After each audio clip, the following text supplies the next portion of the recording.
नमस्कार मेरे प्यारे श्रोताओं, आज मैं आपके लिए एक अनोखी कहानी लेकर आई हूँ जो आपके दिल को छू जाएगी। तो बिना देर किए चलिए कहानी शुरू करते हैं। एक गरीब जोड़ा था। पति पत्नी दोनों बहुत सीधे सादे थे और मजदूरी करके अपना पेट भरते थे। पत्नी गर्भवती थी और कुछ समय बाद उसने एक बहुत ही प्यारी बच्ची को जन्म दिया। बच्ची का नाम चंपा रखा गया। पर चंपा के जन्म के कुछ ही दिनों बाद उसके पिता की मौत हो गई। बेचारी माँ और बेटी अब इस दुनिया में अकेले रह गए थे। चंपा की माँ अब लोगों के घरों में काम करने लगी, झाड़ू पोछा करती, खाना बनाती और ऐसे ही अपनी बेटी को पालने लगी। बड़े घरों के बच्चों के पुराने कपड़े उसे मिल जाते, वही वह अपनी बेटी को पहनाती थी। इतनी गरीबी के बावजूद भी चंपा की माँ ने उसे सरकारी स्कूल में पढ़ाया। चंपा ने जैसे तैसे 10वीं पास कर ली। अब आगे की पढ़ाई का खर्च उठाना माँ की बस की बात नहीं थी, तो माँ ने चंपा को आगे पढ़ने से मना कर दिया। चंपा ने कहा, माँ, मेरे 10वीं में बहुत अच्छे नंबर आए हैं, मुझे आगे पढ़ने दो। चंपा की माँ बोली, बेटी, अब मुझसे ज्यादा काम नहीं होता और तेरी फीस, किताबें, इन सब का खर्च मैं कहाँ से लाऊंगी? चंपा ने कहा, माँ, मैं भी आपके साथ काम में हाथ बटाऊंगी। इस तरह चंपा की माँ उसे पढ़ाने के लिए मान गई। अगले ही दिन से चंपा भी काम पर जाने लगी। दिन में वह माँ के साथ काम करती और रात को पढ़ती थी। उन्होंने कुछ और घर भी पकड़े और अब माँ बेटी अलग अलग काम पर जाने लगी। कुछ दिनों में ही चंपा को महसूस होने लगा कि चाहे बाप की उम्र का आदमी हो या कम उम्र का लड़का, सबकी निगाहें उसी पर टिकी रहती थी। वह काम करने में खुद को असहज महसूस करती थी क्योंकि चंपा बहुत खूबसूरत थी और उसे लगता था कि मालिक की आंखें जैसे उसे ही खाए जा रही हैं। एक दिन चंपा ने अपनी माँ से कहा, माँ, मैं यह काम नहीं कर पाऊंगी। माँ ने पूछा, क्या हुआ बेटी, किसी ने कुछ कहा है क्या? तब चंपा बोली, माँ, किसी ने कुछ नहीं कहा, पर मैं अब यह काम नहीं करूंगी। माँ ने कहा, चंपा, मैं तो पहले ही नहीं चाहती थी कि तू ये काम करे, पर बेटी तूने ही जिद की थी। चंपा बोली, हाँ माँ, पर मैं पैसे कमाने का कोई और तरीका ढूंढ लूंगी। माँ ने कहा, चंपा, जैसा तुझे ठीक लगे वैसा तू कर। अब चंपा मोहल्ले के घरों में ट्यूशन पढ़ाने की बात करने लगी और उसे 7वीं और 8वीं कक्षा के 2 बच्चे ट्यूशन के लिए मिल भी गए। अब चंपा घर घर जाकर बच्चों को पढ़ाने लगी। धीरे धीरे उसके पढ़ाने का तरीका इतना अच्छा था कि उसके छात्रों की संख्या बढ़ने लगी। पर यहाँ भी उसे वही समस्या झेलनी पड़ रही थी। पर अब उसका पढ़ाना सबको अच्छा लग रहा था, तो उसने बच्चों को अपने घर पर ही ट्यूशन पढ़ाना शुरू कर दिया। आमदनी अच्छी होने लगी थी, पर चंपा की मेहनत दोगुनी हो गई थी। माँ को कभी कभी चंपा पर बहुत दया आती। वह कहती, चंपा, अगर तेरा बाप जिंदा होता तो तू भी और बच्चों की तरह पढ़ रही होती, तुझे इतनी मेहनत नहीं करनी पड़ती। तब चंपा अपनी माँ के गले में हाथ डालकर कहती थी, माँ, तूने भी मेरे लिए कुछ कम नहीं किया है। तू ही मेरी माँ है और तू ही मेरे लिए मेरा पिता है। मुझे कभी भी पिता की कमी महसूस नहीं होने दी। ऐसे ही माँ बेटी के दिन गुजर रहे थे। चंपा के 11वीं कक्षा के एग्जाम आने वाले थे। उसे बहुत मेहनत करके अच्छे नंबर लाने थे। उसने अपनी माँ से कहा, माँ, अब तुम भी काम छोड़ दो। ट्यूशन से इतने पैसे आ जाते हैं कि हमारा गुजारा चल जाएगा। माँ ने भी सोचा कि चंपा को ट्यूशन और पढ़ाई के साथ साथ घर का काम भी करना पड़ता है, क्योंकि चंपा की माँ तो बाहर काम करती थी। वह सोचने लगी कि अगर अब मैं बाहर काम नहीं करूंगी तो चंपा की थोड़ी मदद हो जाएगी। अब चंपा अपनी परीक्षा की तैयारी में काफी समय देने लगी थी और उसने सभी पेपर बहुत अच्छे से किए। अब उसे अपने रिजल्ट का इंतजार था कि जब उसका रिजल्ट आएगा तो वह आगे की सोचेगी। कुछ दिनों बाद चंपा का 11वीं क्लास का रिजल्ट आने वाला था और वह सुबह आ ही गई जिस दिन रिजल्ट आना था। आज सुबह से ही चंपा बेचैन घूम रही थी और उसकी माँ उसे बार बार समझा रही थी, बेटा, रिजल्ट आएगा तो तुझे पता ही चल जाएगा, यूं चिंता करके अंदर बाहर घूमने से क्या होगा। चंपा ने कहा, माँ, तुम्हें पता नहीं है, इस रिजल्ट पर मेरा आगे का भविष्य टिका हुआ है। दोपहर 12 बजे के करीब वह रिजल्ट लेने स्कूल पहुंच गई। रिजल्ट करीब 2 बजे के करीब बताया गया। सभी का रिजल्ट मैडम बता रही थी, पर चंपा का नाम आ ही नहीं रहा था। अब चंपा को घबराहट होने लगी थी। वह याद कर रही थी कि पेपर तो सभी अच्छे से हुए थे, तभी उसका नाम पुकारा गया और मैडम ने आगे बढ़कर चंपा को गले लगा लिया और बधाई देते हुए कहने लगी कि वह अपने सेंटर में पहले नंबर पर आई है। चारों ओर से चंपा को बधाइयां मिलने लगी। उसकी मेहनत सफल हो गई थी। इतनी मेहनत से बच्चों को पढ़ाकर खुद भी बिना ट्यूशन पढ़े अव्वल आना कोई छोटी बात नहीं थी। चंपा जल्दी से जल्दी खुशी खुशी अपनी यह खुशी अपनी माँ को बता देना चाहती थी कि वह बहुत अच्छे नंबरों से पास हो गई है। तभी प्रिंसिपल आई और चंपा को बधाई दी और कहा, चंपा, तुम एक होनहार बच्ची हो, 12वीं के लिए और ज्यादा मेहनत करना। चंपा घर पहुंची तो माँ उसका इंतजार कर रही थी। चंपा ने खुश होते हुए कहा, माँ, मेरे सेंटर में सबसे ज्यादा नंबर मेरे ही आए हैं। तब चंपा की माँ ने कहा, मैं तो पहले से ही जानती थी बेटी, मेरी बेटी अच्छे नंबरों से ही पास होगी। अपनी बेटी की बलाएं लेते हुए उसकी माँ कहने लगी, किसी की नजर न लगे तुझे। और उसकी आंखों में नमी आ गई। कहने लगी, आज तेरे पिता जीवित होते तो उन्हें कितना गर्व होता तुझ पर बिटिया। चंपा ने कहा, अरे माँ, वह जहां भी होंगे वह जरूर खुश हो रहे होंगे। तब चंपा की माँ ने कहा, चल बिटिया, कुछ खा ले, सुबह से तूने कुछ नहीं खाया है। मैंने तेरी पसंद की दाल भात और आलू की भुजिया बनाई है। चंपा बोली, अरे वाह माँ, फिर तो मजा आ गया, जल्दी से परोस दे माँ, खाना, मुझे बहुत जोर की भूख लगी है। फिर दोनों माँ बेटी ने खाना खाया। फिर थोड़ी देर बाद ट्यूशन का समय हो गया और बच्चे आ गए। बच्चे भी अपनी मैम को बधाई दे रहे थे। चंपा के अच्छे नंबरों से पास होने की खबर पूरे मोहल्ले में फैल गई थी। इसका फायदा यह हुआ कि चंपा के पास और भी बच्चे ट्यूशन के लिए आने लगे। कुछ बच्चों के माता पिता भी अपने बच्चों के पेपर की तैयारी करवाने के लिए चंपा से गुजारिश करने लगे, जिन्हें चंपा ने मान लिया था। अब चंपा के कंधों पर ज्यादा बोझ आ गया था। खुद की भी पढ़ाई उसे करनी थी और बच्चों की जिम्मेदारी भी संभालनी थी। पैसा तो ट्यूशन में अच्छा खासा उसे मिल रहा था। माँ का भी घर का कोई काम चंपा नहीं करती थी, क्योंकि अब चंपा से उसकी माँ कोई काम नहीं करवाती थी। उसकी माँ खुद ही सारा काम करती थी। यहाँ तक कि अपनी खराब तबीयत का जिक्र भी अब उसकी माँ चंपा के सामने नहीं करती थी। माँ बेटी दोनों ही इस समय बहुत संघर्ष कर रही थी। माँ चाहती थी कि बेटी पढ़ लिख कर बड़ी अफसर बन जाए तो उसके बाद फिर मौज ही मौज हो जाएगी, पर तकदीर हमारे बस में कहाँ होती है। साल कब गुजर गया और 12वीं के पेपर भी पास आ गए। अब तो चंपा को खाने का होश था, न ही किसी और चीज का। बस इस समय वह अपने पेपरों की तैयारी में जुटी हुई थी और माँ की तरफ भी उसका ध्यान नहीं गया। माँ पहले से थकी थकी लग रही थी। उसके सिर पर 12वीं में पहले से भी अच्छे नंबर लाने का जुनून सवार था। पेपर हुए, चंपा को सभी पेपर आसान लगे और बहुत अच्छी तरह से उसके सारे पेपर हो गए थे। उसके बाद ही चंपा का ध्यान एक दिन माँ की तरफ गया। उसने पूछा, माँ, तुम्हारी तबीयत बहुत खराब है क्या? माँ ने कहा, नहीं बिटिया, मुझे क्या हुआ है, मैं तो भली चंगी तो हूँ। तो चंपा को लगा शायद यह उसका वहम है, पर अब भी चंपा को अपनी माँ कुछ थकी थकी सी लग रही थी। उसने फिर माँ से पूछा, माँ, तुम्हारी तबीयत तो ठीक है क्या?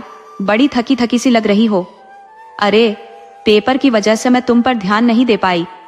तब चंपा की माँ ने कहा, नहीं बिटिया, ऐसी कोई बात नहीं है।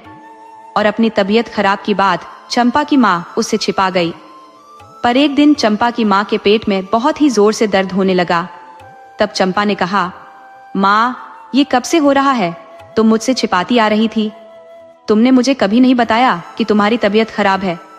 तब उसकी माँ ने कहा, ऐसी कोई बात नहीं है बिटिया, हल्का हल्का दर्द रहता है, आज ही तेज हुआ है। चंपा बोली, माँ, तू चिंता मत कर, मैं कुछ दवाइयाँ दिला दूंगी, तू ठीक हो जाएगी। चंपा पड़ोस के डॉक्टर से दवाई दिलवा लाई और कुछ दिन सही में बीत गए। चंपा भी 12वीं के बाद क्या करना है, इसके प्लान बनाने और देखने में जुट गई। अभी रिजल्ट नहीं आया था, पर बहुत सी जगह रिजल्ट आने से पहले ही चंपा ने फॉर्म भरने शुरू कर दिए थे। उसी तैयारी में चंपा व्यस्त हो गई थी। बच्चों के ट्यूशन तो चल ही रहे थे, पर अब चंपा की माँ के पेट में रह रहकर जल्दी जल्दी दर्द उठने लगा था। कई महीने नेम हकीम की दवाई में निकल गए, इसलिए बीमारी बढ़ती जा रही थी और असहनीय होती जा रही थी। चंपा ने जब माँ को दर्द से तड़पते हुए देखा तो उसने अपने सब काम छोड़कर पहले माँ को अच्छी तरह इलाज कराने की ठानी। माँ के बिना इस भरी दुनिया में उसका था ही कौन। अब चंपा को चिंता होने लगी अपनी माँ की सेहत की। इस बार चंपा ने किसी अच्छे डॉक्टर को दिखाने की सोच ली थी। माँ के लाख मना करने पर भी चंपा अपनी माँ को एक अच्छे फिजिशियन के पास लेकर गई। डॉक्टर ने देखते ही कहा, दर्द के लक्षण देखकर मुझे लग रहा है आप अपनी माताजी का अल्ट्रासाउंड करवा ले, तभी सही जानकारी मिल पाएगी कि दर्द किस वजह से हो रहा है। अल्ट्रासाउंड का खर्च यही कोई रुपए 2000 आएगा, बाकी मेरी फीस रुपए 1000 होगी। चंपा ने कहा, ठीक है डॉक्टर साहब, मैं कल सुबह आती हूँ माँ को अपने साथ लेकर। माँ की तो जान पैसे सुनकर ही जैसे निकल गई थी। वह बोली, चंपा, ये बड़े डॉक्टर तो लूटने को ही बैठे हैं, हम कहीं और दिखा लेंगे। चंपा ने कहा, माँ, तुझसे बढ़कर मेरे लिए कुछ नहीं है, अब हम वही करेंगे जो डॉक्टर साहब कहेंगे। समझदार चंपा मामले की गहराई समझ गई थी और उसने तय कर लिया था कि माँ जितना मर्जी मना कर ले, माँ को डॉक्टर के अल्ट्रासाउंड के लिए लाना ही होगा। पूरी रात माँ बेटी की इसी चिंता में गुजरी। चंपा को यह चिंता थी कि माँ को न जाने कौन सी गंभीर बीमारी निकले। वह सारी रात भगवान से प्रार्थना करती रही, हे प्रभु, सब ठीक हो जाए। उसकी माँ को अपनी बीमारी की नहीं, बल्कि रात भर पैसों की चिंता सता रही थी कि चंपा की मेहनत की कमाई डॉक्टर के यहाँ बेकार में खर्च हो जाएगी। उसकी माँ इसी चिंता में घुली जा रही थी। सुबह हुई तो दोनों माँ बेटी की आंखें सूजी हुई थी। चंपा ने कहा, माँ, आप भी नहीं सोई रात भर? तो वह कहने लगी, हाँ बिटिया, मुझे पैसों के खर्च की चिंता हो रही थी। तू कितनी मेहनत से महीने भर में कमाती है और वह डॉक्टर एक पल में ही सारे पैसे ले लेगा। चंपा बोली, माँ, पैसों के बारे में मत सोचो, ये तो पता चल जाएगा आखिर दर्द होता क्यों है, फिर उसका सही इलाज हो सकेगा। माँ बेटी दोनों नहा धोकर डॉक्टर के क्लिनिक पर पहुंच गई। डॉक्टर ने अल्ट्रासाउंड की तैयारी शुरू कर दी थी। चंपा घबराई हुई माँ को दिलासा दे रही थी कि माँ, कुछ ही देर की बात है, और डॉक्टर उसकी माँ को अंदर ले गई। चंपा रिसेप्शन पर बैठी इंतजार कर रही थी। उसे भी घबराहट हो रही थी कि न जाने माँ को कौन सी बीमारी हो गई है। चंपा अपनी सोच में डूबी थी कि तभी नर्स आई और बोली, मैडम, डॉक्टर साहब ने आपको अंदर बुलाया है। चंपा हड़बड़ाकर नर्स के साथ अंदर चली गई। डॉक्टर के कमरे में डॉक्टर ने चंपा को कुर्सी पर बैठने का इशारा किया। चंपा का दिल जोरों से धड़क रहा था। डॉक्टर ने कहा, मिस चंपा, आपकी माँ का अल्ट्रासाउंड हो गया है। घबराई हुई सी चंपा बोली, डॉक्टर साहब, आपको माँ के पेट दर्द की वजह तो मालूम हो गई होगी। डॉक्टर ने गंभीर आवाज में कहा, बेटी, घबराना मत, मैं जो बता रहा हूँ उसे ध्यान से सुनना। चंपा डरते हुए बोली, डॉक्टर साहब, कोई गंभीर बात तो नहीं है? डॉक्टर बोले, देखो बेटी, तुम्हारी माँ की पेट में दर्द ट्यूमर की वजह से हो रहा था। इसे ऑपरेशन से निकालने का फैसला हम बाद में करेंगे। पहले हमें इसका एक टुकड़ा लेकर जांच के लिए लैब में भेजना होगा। जांच से ही पता चलेगा बिटिया कि किस तरह का ट्यूमर है। चंपा बोली, आप जैसा ठीक समझें डॉक्टर साहब। 2 दिन बाद डॉक्टर ने कहा, अपनी माँ को जांच के लिए ले आना, तब तक इनको आप समय से दवाई देती रहना। चंपा चलने को हुई तो उसे याद आया कि इन सब पर खर्च कितना आएगा। तब डॉक्टर ने कहा, अभी तो 1000 रुपए लगेंगे। चंपा ने बुझे मन से कहा, जी अच्छा। माँ बाहर बैठी चंपा का इंतजार कर रही थी और कहने लगी, चंपा, मैं बोली थी ना, मैंने कहा था ना, मुझे कोई बीमारी नहीं है, अब हम नहीं आएंगे। विचारों में खोई हुई चंपा कुछ नहीं बोली। चंपा को यूं देखकर माँ ने कहा, बिटिया, डॉक्टर ने कुछ बोला है क्या? चंपा उदास मन से बोली, नहीं माँ, कुछ नहीं कहा। घर पहुंची तो ट्यूशन के बच्चे बैठे हुए थे, पर आज चंपा का उन्हें पढ़ाने का बिल्कुल मन नहीं था। अपनी माँ को चाय देकर खुद एक प्याला हाथ में लिए बच्चों को पढ़ाने लगी। फिर भी अपनी परिस्थितियों को देखकर उन्हें पढ़ाने लगी। मन ही मन 20-25 हजार रुपए का जो विचार उसके मन में चल रहा था, अब बस बैंक में लगभग इतने ही पैसे बचे थे। उसके आगे क्या होगा? चंपा ने 2 दिन बाद माँ को डॉक्टर के पास ले जाने के लिए मना लिया। ये ऑपरेशन लगभग 2 घंटे चला। माँ पर बेहोशी की दवाई का असर था, वह बेहोश ही थी। इतने में चंपा डॉक्टर के पास आगे के ट्यूमर के ऑपरेशन का खर्च पूछने लगी। जो डॉक्टर ने बताया उसे सुनकर तो चंपा के पैरों तले जमीन ही खिसक गई। डॉक्टर साहब ने बताया, चंपा, हॉस्पिटल में 3 से 4 लाख रुपए की जरूरत होगी, क्योंकि यह प्राइवेट हॉस्पिटल है और सरकारी हॉस्पिटल में भी करीब 1 से 1.5 लाख का खर्च आएगा। माँ के होश आने पर चंपा ने सहारा देकर अपनी माँ को ऑटो तक ले आई और घर पहुंचकर माँ को बिस्तर पर लेटा दिया। अभी जांच की रिपोर्ट आने में करीब 15 दिन लगेंगे, तब तक उसे पैसों का इंतजाम करना होगा। पर चंपा सोच रही थी कि वह कैसे पैसों का इंतजाम करेगी। यही सवाल उसको बार बार परेशान कर रहा था। चंपा ने माँ को चाय देकर खुद एक प्याला हाथ में लिए बच्चों को पढ़ाने लगी और कितना भी कोशिश करेगी, उसके दिमाग में यही चल रहा था कि वह 3-4 हजार से ज्यादा नहीं कर पाएगी। कहाँ से लाएगी? ट्यूशन के बच्चों के माता पिता से एडवांस में भी इससे क्या ज्यादा मिलेगा। इसी उधेड़-बुन में 1 हफ्ता बीत गया। चंपा की पढ़ाई की तैयारी एकदम छूट गई थी। माँ का कलेजा चंपा को परेशान देखकर मुंह को आता था, पर वह उस पर जताती नहीं थी। ऐसा महसूस करती थी उसकी माँ जैसे उसे कुछ पता ही नहीं है। दोनों माँ बेटी अपने अपने को चुप रखती थी। मासूम चंपा की कड़ी परीक्षा भगवान इस समय ले रहे थे। ऐसे ही धीरे धीरे 1 हफ्ता और बीत गया। एक दिन डॉक्टर का फोन चंपा के फोन पर आया। फौरन उसे डॉक्टर ने अपने क्लिनिक पर बुलाया था। चंपा परेशान और हड़बड़ाती सी अपनी माँ की रिपोर्ट लेने के लिए डॉक्टर के क्लिनिक पर पहुंच गई। चंपा जब डॉक्टर के कमरे में पहुंची तो वह हाँफ रही थी। डॉक्टर ने उसे बैठने का इशारा किया और वार्ड बॉय से पानी लाने को बोला। चंपा डॉक्टर साहब से पूछने लगी, डॉक्टर साहब, इमरजेंसी बुलाने का क्या कारण है? रिपोर्ट में ऐसा क्या आया है? डॉक्टर साहब, कोई खतरे वाली बात तो नहीं है? डॉक्टर साहब ने चंपा से कहा, बेटी, पहले पानी पी लो, फिर आगे बात करते हैं। आराम से पानी पियो और आराम से बैठो। चंपा ने पानी का गिलास उठाकर एक सांस में ही पी गई और डॉक्टर साहब को सवाल भरी नजरों से देखने लगी। डॉक्टर साहब ने कहना शुरू किया, बेटी, वो ऊपर वाला मुसीबत देता है तो सहने की ताकत भी देता है। तुम्हारी माँ की रिपोर्ट अच्छी नहीं आई है, इसका मतलब ये नहीं कि इलाज नहीं हो सकता। बेटी, धैर्य रखना होगा, इलाज कराना होगा। तुम्हारी माँ के पेट में कैंसर का ट्यूमर है जो कि दूसरी स्टेज पर पहुंच गया है। चंपा के मुंह से कोई भी शब्द नहीं निकले, बस उसकी आंखें भर आई। डॉक्टर साहब ने उसे धीरज देते हुए कहा, बेटी, घबराने से काम नहीं चलेगा, खुद को मजबूत करना होगा, तभी तो माँ को संभाल पाओगी। वह डॉक्टर साहब के प्यार के 2 बोल सुनकर चंपा की रुलाई फूट पड़ी। डॉक्टर साहब ने कहा, हिम्मत मत हारो चंपा बिटिया, मुझसे जो भी मदद बन पड़ेगी मैं जरूर करूंगा तुम्हारी हेल्प।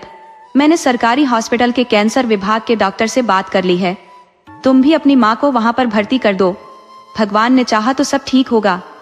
चंपा ने सिर हिलाकर अपनी सहमति दे दी, लेकिन उसकी जबान से कोई बोल नहीं फूट रहे थे।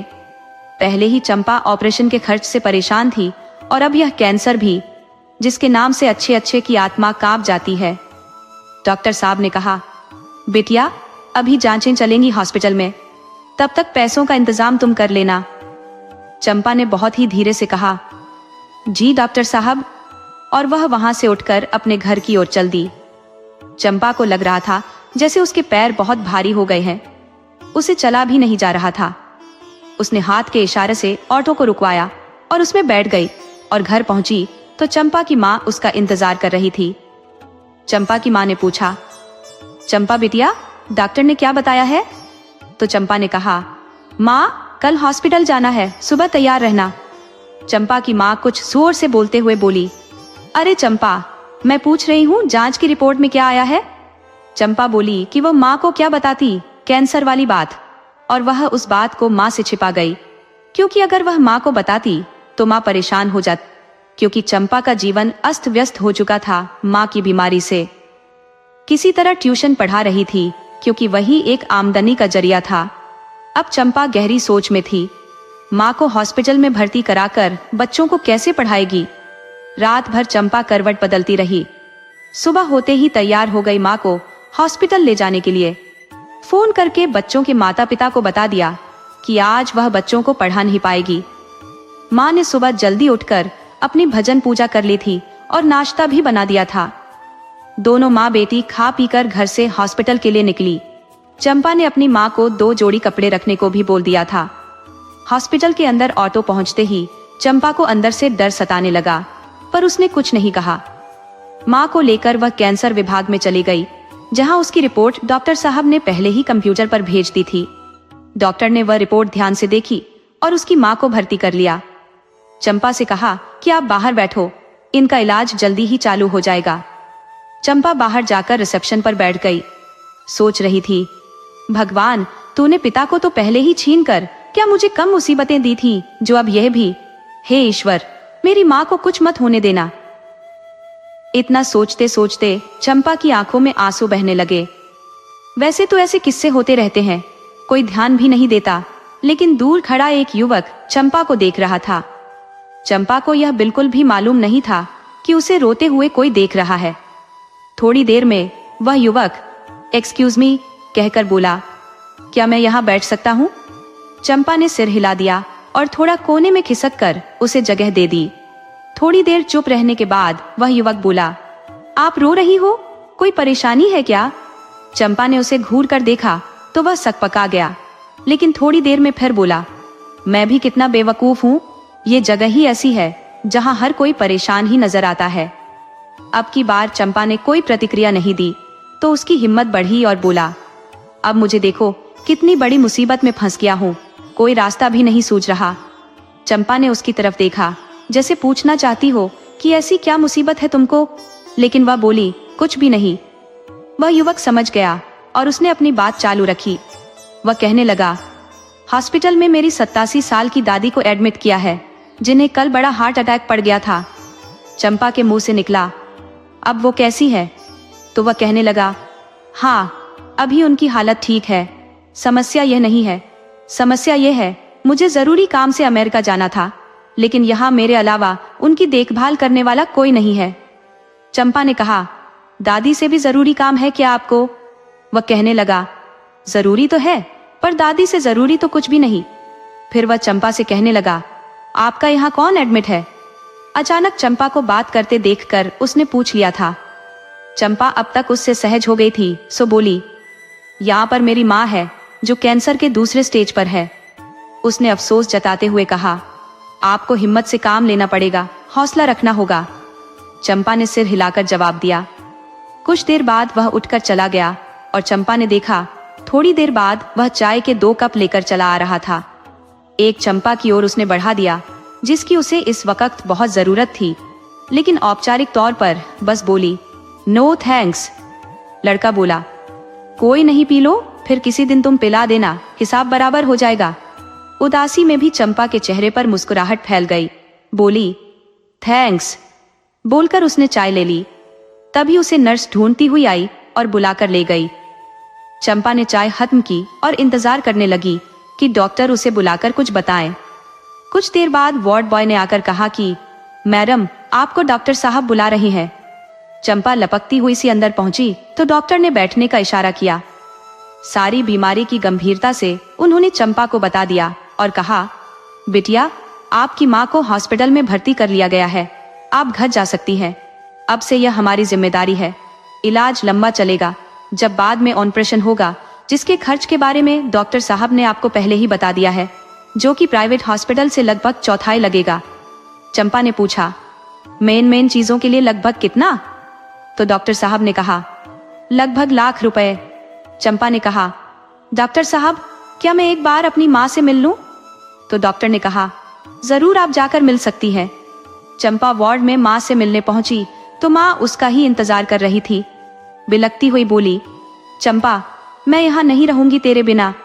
चंपा अपने आंसुओं को रोककर माँ के गले लगकर बोली, माँ, कुछ दिन की ही तो बात है, ऑपरेशन के बाद तो तुम घर ही चली आओगी और मैं तो दोनों टाइम तुमसे मिलने आऊंगी। बीच में ट्यूशन के बच्चे पढ़ा लिया करूंगी, दोनों काम आसानी से हो जाएंगे। और चंपा बाहर निकलकर जो आंसू माँ के सामने रोके थे वो उसके बरबस ही निकल पड़े और भारी कदमों से चंपा अब अपने घर की ओर चल पड़ी। घर आकर अब चंपा का मन नहीं लग रहा था, बार बार माँ पर उसका ध्यान जा रहा था। सोच रही थी हॉस्पिटल में उसकी देखभाल तो अच्छी ही होगी, दोपहर का खाना खाने का भी मन नहीं कर रहा था। तभी पड़ोस की भाभी, जिनका बेटा चंपा के पास पढ़ता था, आ गई और उसकी माँ का हालचाल पूछने लगी। अपने साथ वो टिफिन से चंपा को खाना खिलाकर गई। चंपा के मना करने के बावजूद भी बोली, चंपा खाना नहीं खाएगी तो माँ की देखभाल कैसे करेगी। जाते जाते बोली, चंपा जरा भी कोई परेशानी हो तो संकोच मत करना, बता देना, पड़ोसी ही पड़ोसी के काम आते हैं। थोड़ी देर में बच्चे आ गए और चंपा उन्हें पढ़ाने में व्यस्त हो गई। पढ़ाते पढ़ाते काफी समय हो गया। हॉस्पिटल में मिलने का समय खत्म हो चुका था। चंपा माँ से मिलना चाहती थी, पर अब कोई फायदा नहीं, अब तो कल ही जाकर मिल सकेगी। रात भर इसी उधेड़-बुन में निकल गई कि इतना पैसा कैसे और कहां से इकट्ठा करे। सुबह चंपा को माँ से मिलने की इतनी जल्दी थी कि सुबह जल्दी ही नाश्ता बनाकर माँ के लिए रख लिया और जल्दी जल्दी हॉस्पिटल की तरफ चल दी और रिक्शा रोककर बैठ गई। हॉस्पिटल जाकर उतरी तो अंदर रिसेप्शन पर गार्ड ने रोक दिया। गार्ड ने कहा, मैडम अभी वक्त नहीं हुआ मिलने का, आप यहीं बैठिए। घड़ी देखी तो अभी 8 ही बजे थे तो कहने लगी, ओह मैं तो टाइम देखना भूल गई। चंपा अपने आप ही बड़बड़ाई और उस दिन वाली बेंच पर जाकर बैठ गई। सोचने लगी, अब यह 1 घंटा कैसे कटेगा। अभी आए उसे 15 मिनट ही हुए होंगे कि कल वाला लड़का आता हुआ दिखाई दिया। आते हुए वह चंपा से बोला, मेरा नाम श्रीकांत है और मैं यूएसए में एक मल्टीनेशनल कंपनी में काम करता हूँ।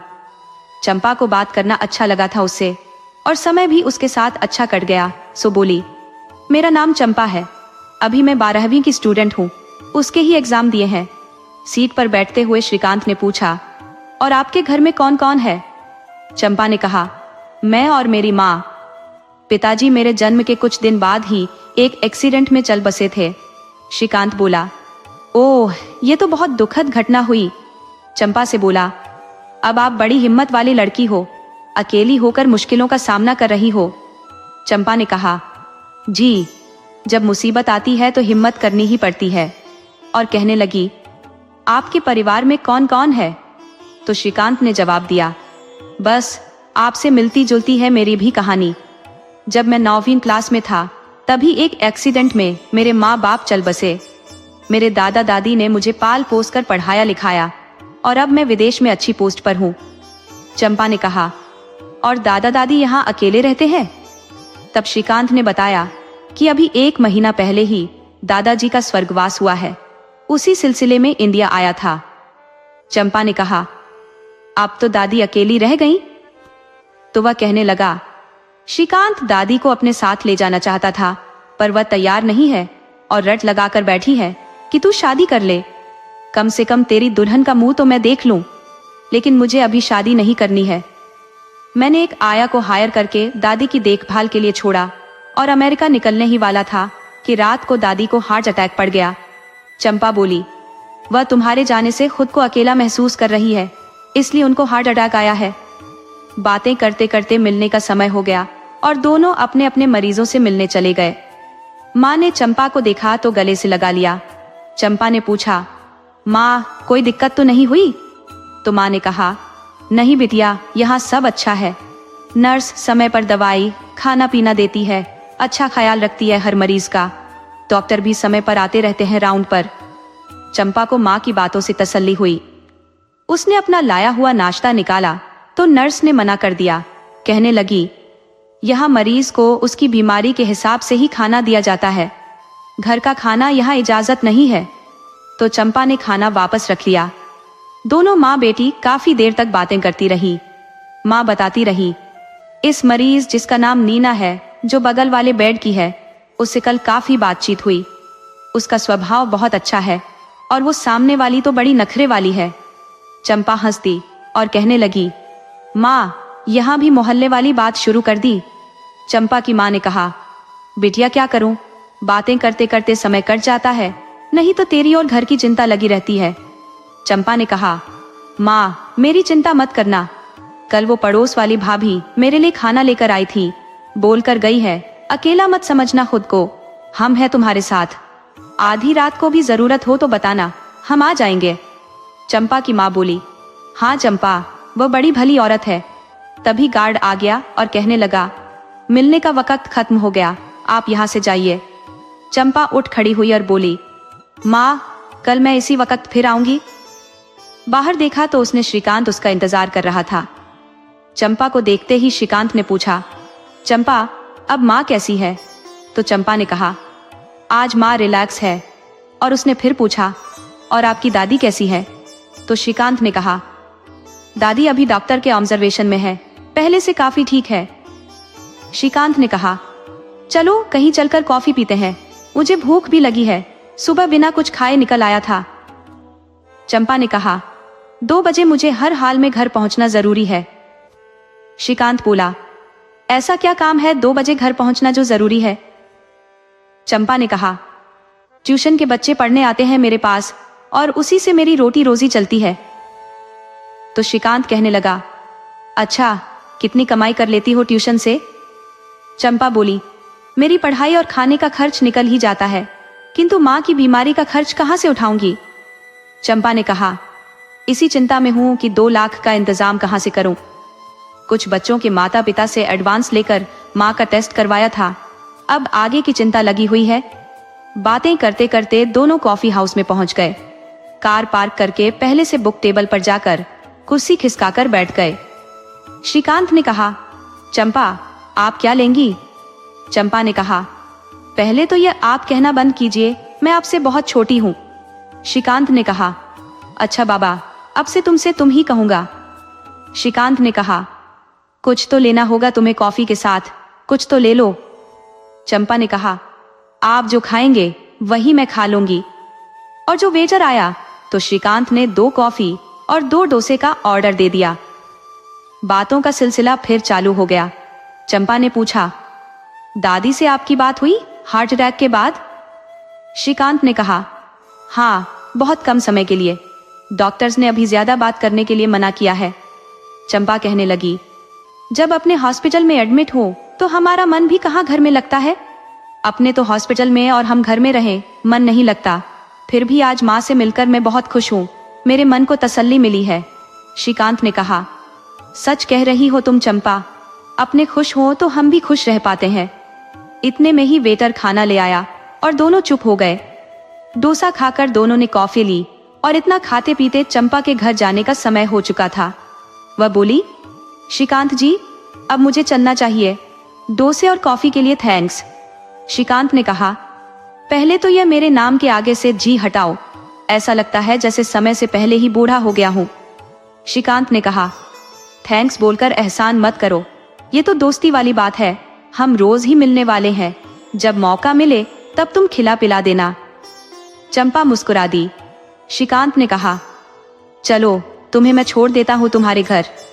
चंपा ने कहा, नहीं नहीं श्रीकांत जी, मैं ऑटो से चली जाऊंगी, आप छोड़ने जाएंगे तो मोहल्ले में खामखा लोग बातें बनाएंगे, माँ भी घर पर नहीं है। श्रीकांत बोला, चलो ठीक है, जैसा तुम ठीक समझो। चंपा ऑटो में बैठकर घर चली गई। चंपा को श्रीकांत का साथ अब भाने लगा था। घर पहुंची, थोड़ी देर में ट्यूशन के बच्चे आ गए। चंपा फिर व्यस्त हो गई और रात को खा पी कर जब बिस्तर पर गई तो बरबस श्रीकांत की बातें याद आने लगी और लेटे लेटे वह मुस्कुराने लगी। उधर श्रीकांत भी घर पहुंचा तो आज उसका मन किसी उधेड़बुन में था। तेजी से उसके दिमाग में कोई प्लान चल रहा था। सारी रात उसकी करवट बदलने में बीत गई। सुबह जल्दी नहा धोकर तैयार होकर श्रीकांत हॉस्पिटल पहुंच गया और बेचैनी से चंपा का इंतजार करने लगा। आज चंपा आराम से उठी, नहाई, फिर नाश्ता बनाया और गुनगुनाते हुए उसने सभी काम किए।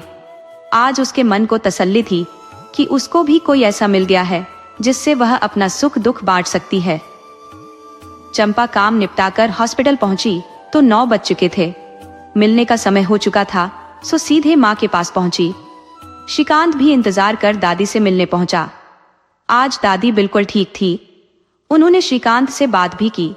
वह कह रही थी, श्रीकांत बेटा तू शादी कर ले, मैं बहू का मुंह देखकर ही मरना चाहती हूँ और अब जिंदगी का कोई पता नहीं कब ईश्वर के घर से बुलावा आ जाए। डॉक्टरों का भी यही कहना था। अब की बार इन्हें दिल का दौरा पड़ा तो इनका बचना मुश्किल होगा। ये सुनकर श्रीकांत ने दादी से वादा कर लिया कि जब वह घर चलेंगी तब मैं तुम्हें तुम्हारी होने वाली बहू से मिलवाऊंगा। दादी खुश हो गई, बोली, जा बेटा, तेरी आदत गई नहीं। उधर चंपा अपनी माँ के कमरे में पहुंची तो माँ आंखें बंद किए लेटी हुई थी। चंपा ने नर्स से फुसफुसाकर पूछा, मेरी माँ की तबीयत ठीक है, सो रही है क्या? नर्स ने कहा, नहीं, कल रात आपकी माँ को बहुत दर्द उठा था, आज उनकी तबीयत ठीक नहीं है, दवाई दी है, इसी वजह से वो आराम कर रही है। माँ के कानों में चंपा की आवाज गई तो झट से अपनी आंखें खोल ली। चंपा माँ के गले लग गई। माँ ने भी कसकर चंपा को गले लगा लिया। तभी नर्स बोली, मरीज से दूर बैठिए आप। चंपा पास पड़े स्टूल पर बैठ गई और पूछने लगी, माँ अब कैसी तबीयत है? माँ ने सूनी नजरों से देखते हुए सिर हिला दिया, जैसे बोलने में तकलीफ हो रही हो। जितनी चंपा आज खुश थी उतनी ही चिंता में पड़ गई और थोड़ी देर माँ का सिर सहलाती रही। माँ भी बिना कुछ बोले आंखें बंद किए लेटी रही। चंपा को माँ की तकलीफ का अंदाजा हो रहा था, उसे महसूस वह कर रही थी। उसकी आंखों में आंसू आ गए, जिन्हें चंपा ने आंख में ही रोक लिया। मिलने का समय खत्म होते ही चंपा डॉक्टर से मिलने उसके कमरे में चली गई। डॉक्टर ने चंपा को बैठने का इशारा करते हुए कहा, चंपा, आपकी माँ की हालत ठीक नहीं है, हो सकता है ऑपरेशन जल्दी करना पड़े। इसके लिए आपको पैसों का इंतजाम करने के साथ साथ उनके ब्लड ग्रुप का ब्लड भी अरेंज करके जल्दी हॉस्पिटल ब्लड विभाग में जमा कराना होगा। चंपा ने कहा, जी अच्छा, और बाहर आ गई। बाहर श्रीकांत उसका इंतजार कर रहा था। चंपा का उतरा हुआ चेहरा देखकर बोला, क्या हुआ चंपा, माँ तो ठीक है ना? श्रीकांत का इतना पूछते ही चंपा श्रीकांत के गले लगकर फूट फूट कर रोने लगी। सहानुभूति के दो बोल से उसका रुका हुआ आंसुओं का सैलाब बह निकला। श्रीकांत ने उसे दिलासा दी कि सब ठीक हो जाएगा, यहाँ हिम्मत हारने से काम नहीं चलेगा, तुम तो बहुत हिम्मती लड़की हो। चंपा चुप हो गई तो बोला, चलो कॉफी पीते हैं, और हाँ, आज कॉफी का बिल तुम दोगी। तो वह सिसकते सिसकते भी चंपा के होठों पर मुस्कान आ गई। दोनों रेस्टोरेंट में चले। कॉफी का ऑर्डर देने के बाद श्रीकांत ने चंपा से पूछा, क्या बताया डॉक्टर ने? चंपा ने कहा, उन्होंने कहा है माँ का ऑपरेशन जल्दी करना पड़ सकता है, उनकी हालत ठीक नहीं है और पैसों के साथ साथ उनके ब्लड ग्रुप का ब्लड भी जमा कराना होगा। श्रीकांत बोला, कैसे अरेंज करोगी तुम ब्लड? तो चलो रिश्तेदारों से मिल जाता है, और कोई है ऐसे तुम्हारे रिश्तेदार जो ब्लड दे सके? चंपा सिर हिलाकर बोली, वो तो पापा के मरने के बाद कभी कोई नहीं आया, माँ अकेली थी घर में। श्रीकांत ने कहा, मेरे दिमाग में एक आइडिया है, हम दोनों ही मुसीबत में एक दूसरे के काम आ सकते हैं। चंपा ने आश्चर्य से पूछा, तुम्हारी मेरी दोनों की समस्या कैसे हल हो सकती है? ऐसा क्या आइडिया है तुम्हारे दिमाग में? तब श्रीकांत कहने लगा, मेरी बात ध्यान से सुनना चंपा, और अच्छी न लगे तो गुस्सा मत करना, क्योंकि कोई जबरदस्ती नहीं है, ये सिर्फ एक आइडिया है। चंपा, बुरा मत मानना, तुम्हें सही लगे तो प्लीज मुझे बोलना, दोस्त रहेंगे हम। तब चंपा बोली, ठीक है, पहले आइडिया तो बताओ। श्रीकांत बोला, चंपा, तुम्हारी माँ का ऑपरेशन होना है, उसके लिए पैसा चाहिए, तो ब्लड बैंक में माँ के ऑपरेशन के लिए ब्लड भी खरीद सकती हो, और मेरी दादी अपने पोते की बहू का मुंह देखना चाहती है। डॉक्टर ने बोला है अब की बार जो दूसरा दौरा पड़ा तो बचेंगी नहीं। चंपा बोली, तो ऐसा तुम क्यों कह रहे हो? जरूरी नहीं है, जब तक भगवान का बुलावा नहीं आएगा तब तक वो जीती रहेंगी। मैंने भी नहीं, डॉक्टर ने भी यह बोला है। श्रीकांत कहने लगा, तो? चंपा ने कहा, तो क्या आइडिया है? श्रीकांत कहने लगा, अगर आपस में हम कॉन्ट्रैक्ट मैरिज कर ले तो तुम्हें जितना माँ की बीमारी के लिए पैसा चाहिए वो मैं दूंगा, जिसके बदले में तुम जब तक मेरी दादी जिंदा है तब तक उनकी नजरों के सामने तुम्हें रहना होगा। जब तक दादी रहेगी मैं इस घर में तब तक तुमको उनके आसपास ही रखना चाहूंगा। घर के काम के लिए मेड रखी हुई है, मैं अमेरिका में अपनी सर्विस पर जा सकूंगा। कुछ दिनों के लिए इंडिया दादी से मिलने आता जाता रहूंगा। तुम्हारा सारा खर्च मैं उठाऊंगा जब तक दादी जिंदा रहेगी, लेकिन हमारे बीच पति पत्नी वाला कोई रिश्ता नहीं होगा।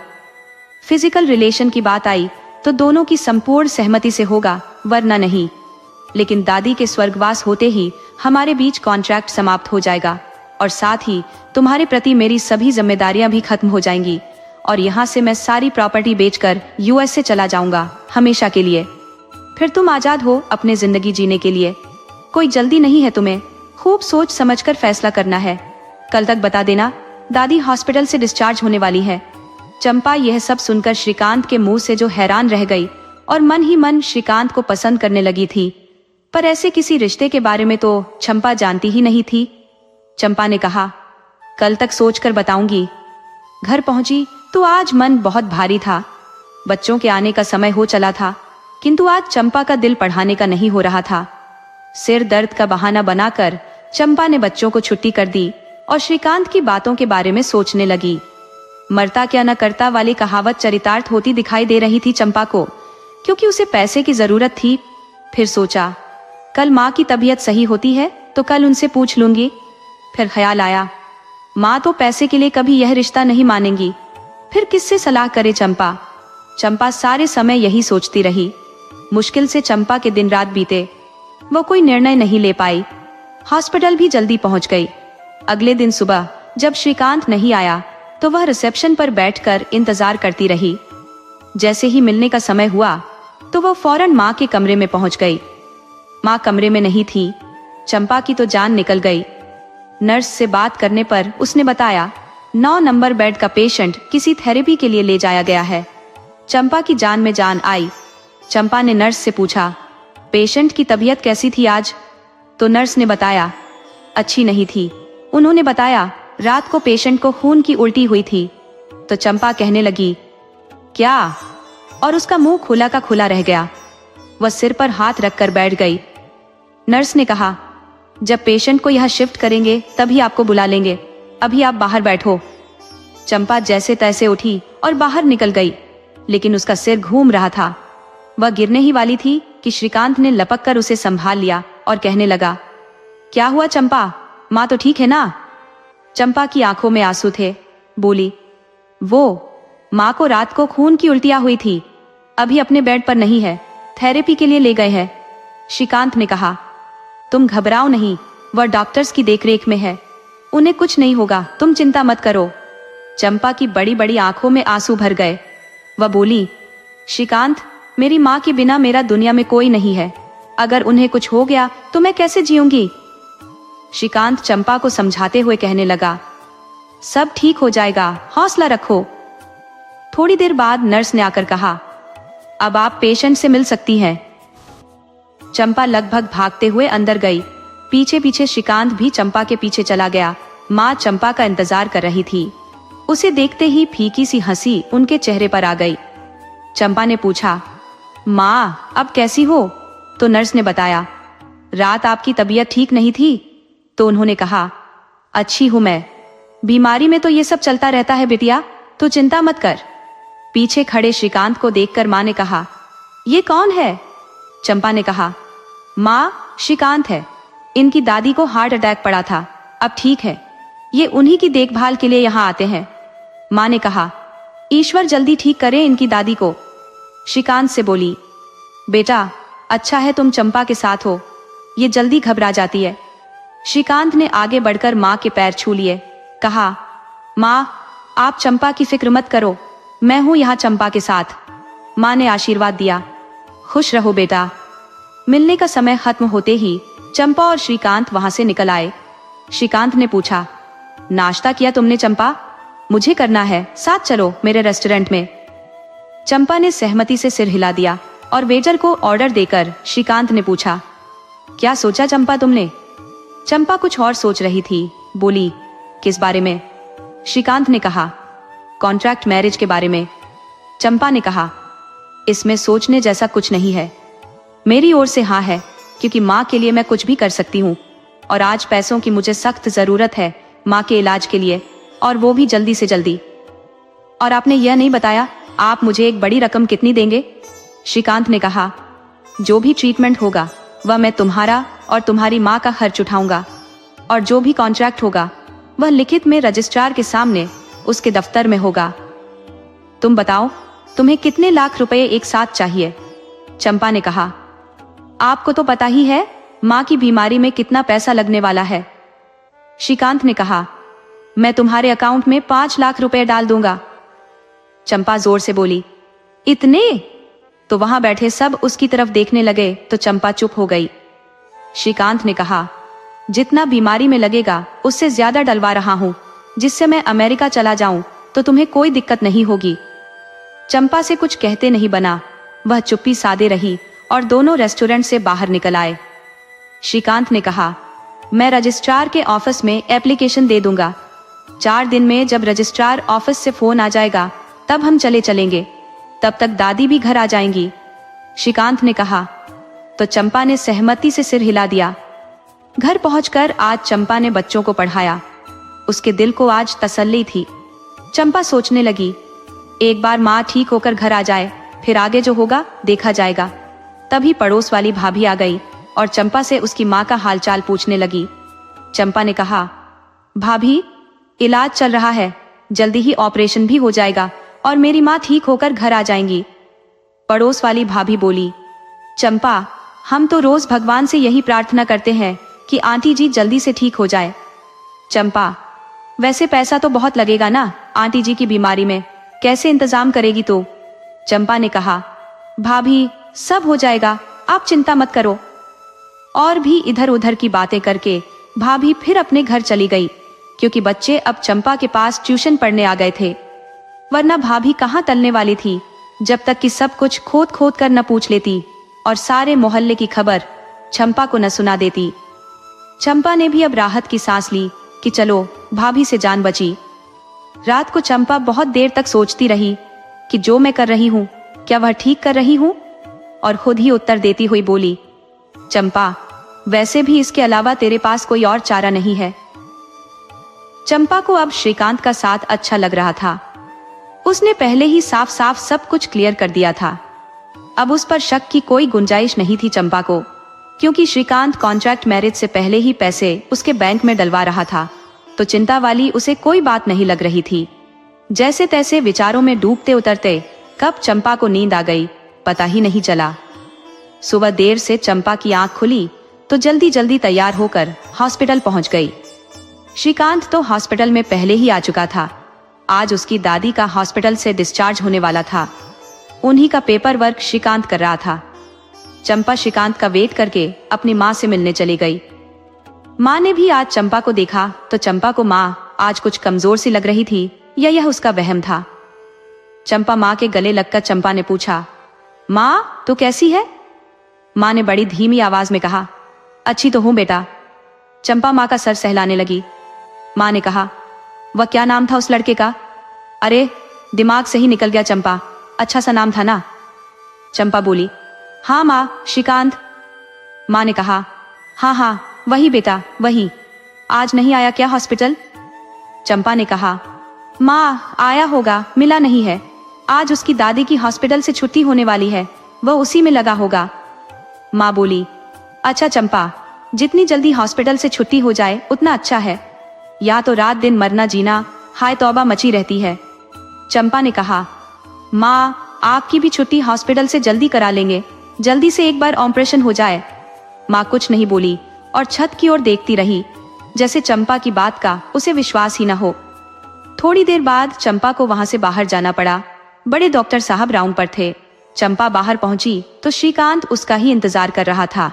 श्रीकांत बोला, हाय चंपा, माँ की तबीयत कैसी है? चंपा ने कहा, ठीक है, वह आपको ही पूछ रही थी। श्रीकांत ने कहा, मैं पेपर वर्क कर रहा था, जब बड़े डॉक्टर साहब का राउंड खत्म होगा तभी छुट्टी मिल जाएगी। चंपा ने कहा, 12 तो बज ही जाएंगे। श्रीकांत ने कहा, हाँ चंपा, इतना टाइम तो लग ही जाएगा।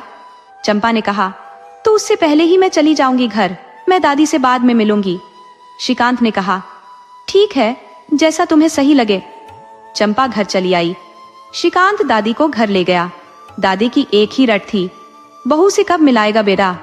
तूने कहा था कि घर पहुंचकर मिलाएगा।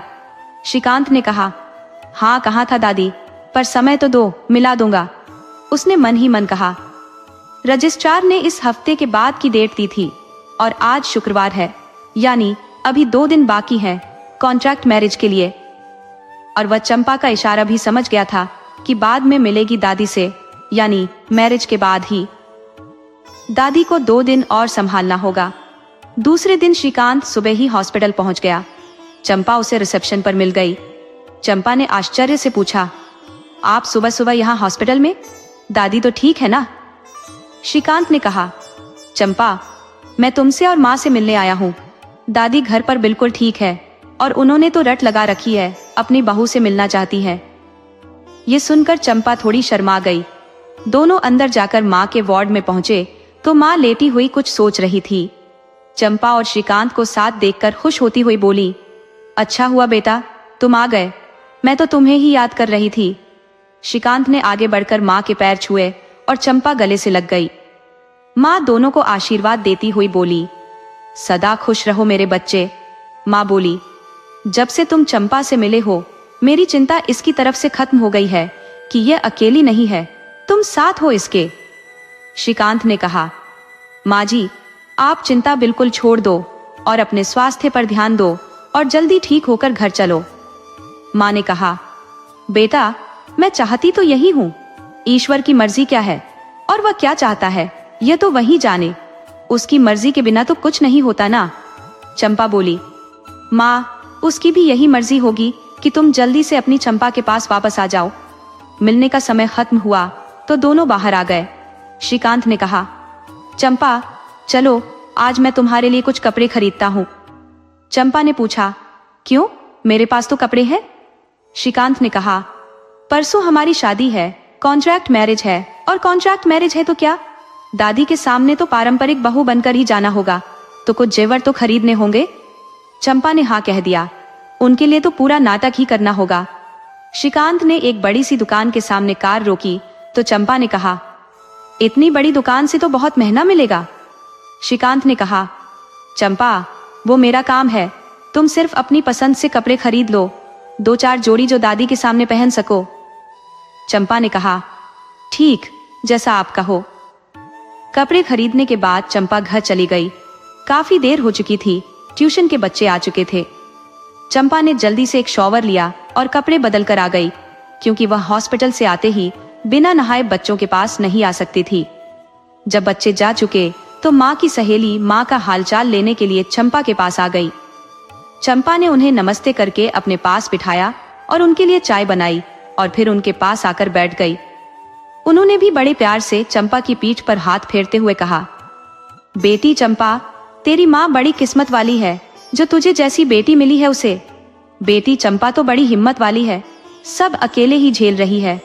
चंपा ने कहा, अकेली कहाँ हूँ, आप सबका साथ भी तो है ना आंटी जी। मुझे और मेरी माँ का हालचाल आप पूछती रहती हो आंटी जी, इसी से तो मुझे बहुत हिम्मत मिलती है। आंटी भी आशीर्वाद देती हुई बोली, ईश्वर करे जल्दी तेरी माँ ठीक होकर घर आ जाए। चंपा उनके जाने के बाद सोचने लगी, कितना प्रेम करती है आंटी जी मुझसे और मेरी माँ पर, लेकिन इन्हें मेरी कॉन्ट्रैक्ट मैरिज का पता चलेगा तो क्या सोचेंगी मेरे बारे में। फिर अपने विचारों को झटक कर चंपा सोने चली गई, किंतु इन विचारों से इतनी जल्दी पीछा कहाँ छूटने वाला था। चंपा की पूरी रात यूं ही चिंता में निकल गई कि अब आगे क्या होगा। उसे याद आ रहा था कि किस तरह वह एक चुलबुली सी लड़की थी जो हर चीज की जिद माँ से करती थी। अच्छे कपड़े पहनना, लड़कियों की तरह घूमना फिरना सब करना चाहती थी वो। तब माँ का जवाब होता था कि चंपा ये सब अपने पति के घर जाकर करना, यहाँ तो तेरी पढ़ाई और 2 वक्त की रोटी नसीब हो जाए वही काफी है। चंपा नखरे करती हुई कहती थी, हाँ माँ वो तो बड़ा राजकुमार होगा ना जो मेरे सारे खर्चे उठा लेगा। तब माँ हंसकर कहती थी, चंपा भाग्य का क्या पता सच में कोई राजकुमारी मिल जाए तुझे।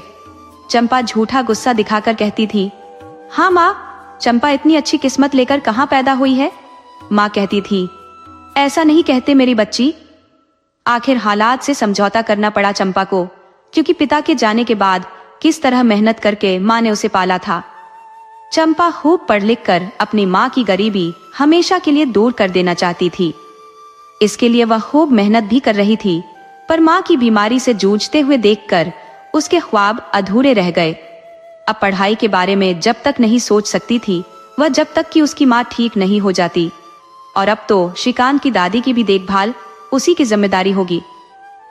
लंबी सांस भरते हुए चंपा ईश्वर से कहने लगी, हे ईश्वर सब तेरी ही मर्जी है। और फिर वह सोने की कोशिश करने लगी। सुबह जब आंख खुली तो उसका सिर बहुत भारी था। कहीं जाने की इच्छा नहीं कर रही थी, परंतु अपनी माँ के पास तो जाना ही होगा, वह तो इंतजार कर रही होगी। ये सोचकर चंपा जल्दी से उठी और अपने घर के काम निपटाए और हॉस्पिटल के लिए चल दी। अंदर वार्ड में पहुंचते ही वहां का नजारा देखकर वह डर गई। अंदर वार्ड में हर कोई गमगीन बैठा हुआ था। चंपा माँ के गले लगी तो माँ रोने लगी। बोली, चंपा मुझे अस्पताल से ले चल बेटा, मेरा मन नहीं लग रहा यहाँ। चंपा ने कहा, क्या हुआ माँ? माँ ने बताया, चंपा पास वाले बेड पर जो नीना जी थी ना, बड़ी हंसमुख स्वभाव की थी। कल रात उनकी मृत्यु हो गई। कैसी हंसती खेलती औरत थी, कोई कह नहीं सकता था कि अंदर से इतनी बीमारी पाले थी। हंस हंस कर अपने दर्द को पीती थी। चंपा ने कहा, माँ जिसकी जब तक जितनी लिखी है वह तब तक ही जिएगा। तुम फिक्र मत करो माँ, जल्दी ऑपरेशन हो जाएगा और तुम अपनी चंपा के साथ घर चलोगी। चंपा बाहर निकलकर फूट फूट कर रोने लगी। माँ का दुख उससे देखा भी तो नहीं जाता था। भगवान से भी उसे शिकायत की कि भगवान तुम इतने निर्दयी क्यों हो, कभी माँ को सुख नहीं दिया, उसके जीवन में अड़चन ही पैदा की है। अब मैं पढ़ लिख कर उन्हें खुशी देती तो मेरी माँ को तुमने यह बीमारी दे दी। अकेली बैठी अभी चंपा रोते हुए यही सोच रही थी कि श्रीकांत आ गया और उसका मोड देखकर कहने लगा, चंपा फिक्र मत करो, जो तुम्हारे हाथ में नहीं है उस चीज की फिक्र करने से कोई लाभ नहीं होगा। और तुम माँ के लिए इतना बड़ा बलिदान कर रही हो मेरे साथ कॉन्ट्रैक्ट मैरिज करके, ये कोई छोटी बात नहीं है। चंपा चिंता नहीं करो, सब अच्छा होगा। श्रीकांत की बातों से चंपा को कुछ तसल्ली मिली। श्रीकांत बोला, आज तो संडे है चंपा, ट्यूशन की छुट्टी होगी। चंपा ने कहा, हाँ बच्चों की आज छुट्टी है। श्रीकांत बोला, चलो एक अच्छी मूवी लगी है, तुम्हारा मूड भी सही हो जाएगा। चंपा बोली, श्रीकांत माँ हॉस्पिटल में है, मेरा मूवी जाना अच्छा लगेगा क्या? श्रीकांत ने कहा, चंपा कल तुम कहोगी माँ हॉस्पिटल में मेरा खाना खाना अच्छा लगेगा क्या? अरे चंपा ये जिंदगी है, सुख दुख दोनों साथ चलते हैं, चलो तुम्हारा भी मूड सही हो जाएगा। चंपा मान गई और थिएटर की ओर चल दी श्रीकांत के साथ। लेकिन चलने से पहले चंपा ने चुन्नी से अपना मुंह ढक लिया ताकि मोहल्ले पड़ोस का कोई भी उसे मिल जाए तो खामखा बात का बतंगड़ बन जाएगा, क्योंकि किसी की थोड़ी सी खुशी लोगों को बर्दाश्त नहीं होती। उसे डर था कि कोई पहचान का मिला तो उसके बारे में क्या सोचेगा, क्योंकि चंपा जानती थी जिस मोहल्ले से वह आती है उस मोहल्ले में आज भी दुख में चाहे कोई साथ दे या न दे, किंतु छींटाकशी में कोई पीछे नहीं रहता। इसलिए चंपा ने अपनी पहचान छुपाने के लिए चुन्नी से मुंह ढक लिया। वह कहावत भी है ना, राड से तो आड़ भली, क्योंकि कुछ लोग यही मौका ढूंढते रहते हैं। मूवी देखकर शाम को खाना खाने के बाद ही चंपा घर पहुंची। आज जल्दी सो जाना चाहती थी वह, कल कॉन्ट्रैक्ट मैरिज के लिए भी जाना था। इंसान आखिर इंसान ही है, ज्यादा स्ट्रेस भी परेशान कर देता है। सो आज चंपा खुद को रिलैक्स महसूस कर रही थी। जल्दी उसे नींद आ गई। सुबह नींद खुली तो चंपा नहा धोकर जल्दी ही तैयार हो गई। हॉस्पिटल पहुंची, अभी वक्त था माँ से मिलने में। श्रीकांत भी आ चुका था। वह चाहता था कि माँ का आशीर्वाद दोनों लें। बेशक उनको कुछ मालूम नहीं था, लेकिन अपने बुजुर्गों का आशीर्वाद लेना चाहिए। चंपा और श्रीकांत अंदर पहुंच गए। माँ ने दोनों को देखा तो खुश हो गई। श्रीकांत ने पैर छुए। चंपा अपनी माँ के गले से लग गई। माँ को सगुन पाकर वह आशीर्वाद दे रही थी अपनी चंपा को, और श्रीकांत को कह रही थी, खूब खुश रहो बेटा, तरक्की पाओ, कामयाबी तुम्हारे पैर चूमे, तुम्हारी लंबी उम्र हो। अनजाने में माँ दोनों को एक साथ आशीर्वाद दे रही थी। माँ का चेहरा आज खिला खिला सा था। वह दोनों से बात करती रही। मिलने का समय समाप्त होने पर चंपा और श्रीकांत वहां से एक पार्लर में पहुंचे। कार से शादी का जोड़ा, कुछ फूल मालाएं उन्होंने निकाली। पार्लर वाली को समझा दिया, हल्का मेकअप करे, कोर्ट में शादी है। उसने कहा, 1 घंटा लगेगा, आप बाहर बैठकर वेट कर ले। श्रीकांत बाहर बैठ गया। जब चंपा बाहर निकली तो श्रीकांत देखता ही रह गया। चंपा सादे लाल जोड़े में भी बेहद खूबसूरत लग रही थी। उसने झट से कार का दरवाजा खोलकर चंपा को अंदर कार में बैठने का इशारा किया और अगले ही पल कार श्रीकांत के बंगले की ओर भाग रही थी। घर पहुंची तो घर की नौकरानी बेला आरती का थाल सजाए खड़ी थी। जैसे ही गाड़ी आकर रुकी, नौकरानी दौड़ती हुई खुशी से बोली, दादी जी चलो, नई बहू आ गई है। दादी तो बहू का इंतजार ही कर रही थी। सुबह निकलने से पहले ही श्रीकांत कहकर गया था कि आज ही आपकी बहू को घर लेकर आऊंगा। दादी ने अपनी नौकरानी बेला की मदद से दूल्हा दुल्हन का आरती किया, मिठाई खिलाई, दरवाजे के दोनों ओर हल्दी के थाप लगवाए। माना कि चंपा और श्रीकांत के लिए यह एक कॉन्ट्रैक्ट मैरिज थी, पर दादी तो हर छोटी रस्म को पूरा करना चाहती थी और चंपा को न चाहते हुए भी सारे रीति रिवाज करने पड़ रहे थे। दादी की खुशी का कोई ठिकाना नहीं था। आज उनकी पोते की बहू घर आई थी। अब चंपा माँ से मिलने के बाद सुबह श्रीकांत के घर जाकर दादी की देखभाल में लग जाती थी। चंपा ने मोहल्ले में बता दिया कि मुझे नाइट जॉब मिल गई है। माँ को देखने के बाद अपने घर आती, दोपहर को बच्चों को पढ़ाती, शाम को दादी के पास लौट आती। उन्हें बता रखा था कि दादी माँ को कि चंपा दिन भर सर्विस पर जाती है, यानी चंपा की जिंदगी उलझनों से भरी चल रही थी। चंपा को चिंता थी कि जब माँ ठीक होकर घर आ जाएगी तब क्या होगा, वह सब कैसे मैनेज करेगी। पर पैसा भी तो बहुत जरूरी था माँ के इलाज के लिए। चंपा की शादी श्रीकांत के साथ 2 गवाहों की मौजूदगी में कानूनी दायरे में हो गई। श्रीकांत की दादी ने अपनी नौकरानी के साथ अपनी बहू का खूब स्वागत किया था। चंपा को अपनी माँ के ठीक होकर घर आने की चिंता लगी हुई थी। वह यही सोच रही थी। चंपा दादी की कराई रस्मों के बाद काफी थक चुकी थी और आराम चाहती थी। तभी दादी ने अपनी नौकरानी बेला को कहा, बेला, अपनी भाभी को उसके कमरे में छोड़ा। बेला के साथ चंपा कमरे में गई तो देखकर अवाक रह गई। कमरा काफी सजा हुआ था, आधुनिक। दादी ने सुहाग सेज की पूरी तैयारी कर रखी थी।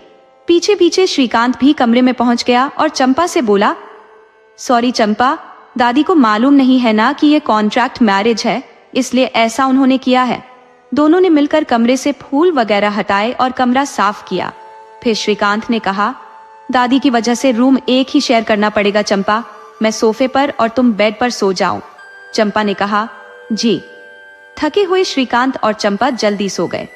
अभी हफ्ता भी नहीं हुआ था कि श्रीकांत ने कहा, चंपा, मुझे अमेरिका जाना होगा, वहां का काम मेरे नहीं होने से बिगड़ रहा है। अब दादी की देखभाल की जिम्मेदारी तुम्हारी है और जल्दी मैं सेटल करके वापस आऊंगा। मेरा फोन नंबर है तुम्हारे पास, जब भी जरूरत हो तो फोन कर देना। इतना सुनकर चंपा सन्नाटे में आ गई। बोली, श्रीकांत, तुम इतनी जल्दी जा रहे हो, अभी तो मैं यहाँ के तौर तरीके भी नहीं सीख पाई हूँ। तो श्रीकांत कहने लगा, हाँ चंपा, जाना जरूरी है और हमारी डील भी तो यही हुई थी। दादी को समझा बुझाकर अगले हफ्ते श्रीकांत चला गया अमेरिका। चंपा का रूटीन वही था। बेला नाश्ता तैयार कर देती। चंपा दादी को खिला पिलाकर खुद नाश्ता करके निकल जाती हॉस्पिटल के लिए माँ को देखने, फिर अपने घर बच्चों को पढ़ाती। 5 बजे श्रीकांत के घर दादी के पास वापस आ जाती। लेकिन चंपा आजकल श्रीकांत के लिए अपने दिल में एक अजीब सा खिंचाव महसूस कर रही थी। पसंद तो वह पहले से ही श्रीकांत को करती थी, लेकिन उसके जाने के बाद उसका दिल बेचैन था श्रीकांत की नजदीकी के लिए। फोन करना चाहती थी चंपा, लेकिन बिना कारण क्या कहेगी श्रीकांत से। उसने कहा था, जरूरत हो तभी फोन करना, और वह फोन रख देती। लेकिन जितना खुद को रोकने की कोशिश करती, उतना ज्यादा श्रीकांत के लिए दिल धड़कता। अजीब सी कश्मकश में चंपा अब फंस कर रह गई और इसी के चलते एक परेशानी ने चंपा को घेर लिया। डॉक्टरों ने जल्दी से जल्दी ऑपरेशन के लिए बोल दिया। वैसे पैसे तो श्रीकांत ने पहले ही उसके बैंक में डलवा दिए थे, पर श्रीकांत के जाने के बाद नैतिक सहारा किसी का नहीं था। श्रीकांत से चंपा को दिल से मजबूती मिलती थी। चंपा की माँ के ऑपरेशन वाले दिन श्रीकांत का फोन आया। उसने कहा, चंपा, तुम एक हिम्मत वाली लड़की हो, हिम्मत से काम लो, सब ठीक हो जाएगा। चंपा को श्रीकांत के सहारे के 2 बोल हिम्मत दे गए और माँ का ऑपरेशन हुआ और चंपा बेचैन घूमती रही। ऑपरेशन तो सफल हुआ, लेकिन डॉक्टर खुश नहीं लगे। चंपा ने पूछा तो डॉक्टर बोले कि ट्यूमर तो निकाल दिया है, लेकिन अभी खतरा टला नहीं है, क्योंकि ट्यूमर की जड़ें पेट में फैल गई हैं और वह जल्दी फिर से सक्रिय हो जाएगी। और ऐसा ही हुआ। अस्पताल में ऑब्जर्वेशन के लिए रखी गई चंपा की माँ को 8वें दिन ही पेट में जानलेवा दर्द दोबारा चालू हो गया। माँ असली बात जाने बिना घर जाने की खुशी मना रही थी और चंपा से कल ही माँ ने बोला था, चंपा, अब तो ऑपरेशन हुए 8 दिन हो गए हैं, अब तो मुझे छुट्टी मिल जाएगी। चंपा ने अनमना सा जवाब दिया था, हाँ माँ, देखो डॉक्टर्स क्या कहते हैं।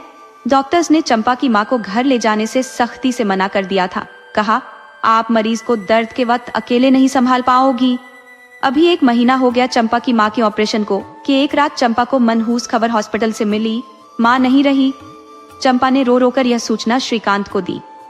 श्रीकांत ने चंपा को थोड़ा सा धीरज बंधाया और कहा कि वह जल्दी आता है, और अपने कहे अनुसार ही दूसरे दिन ही श्रीकांत इंडिया आ गया।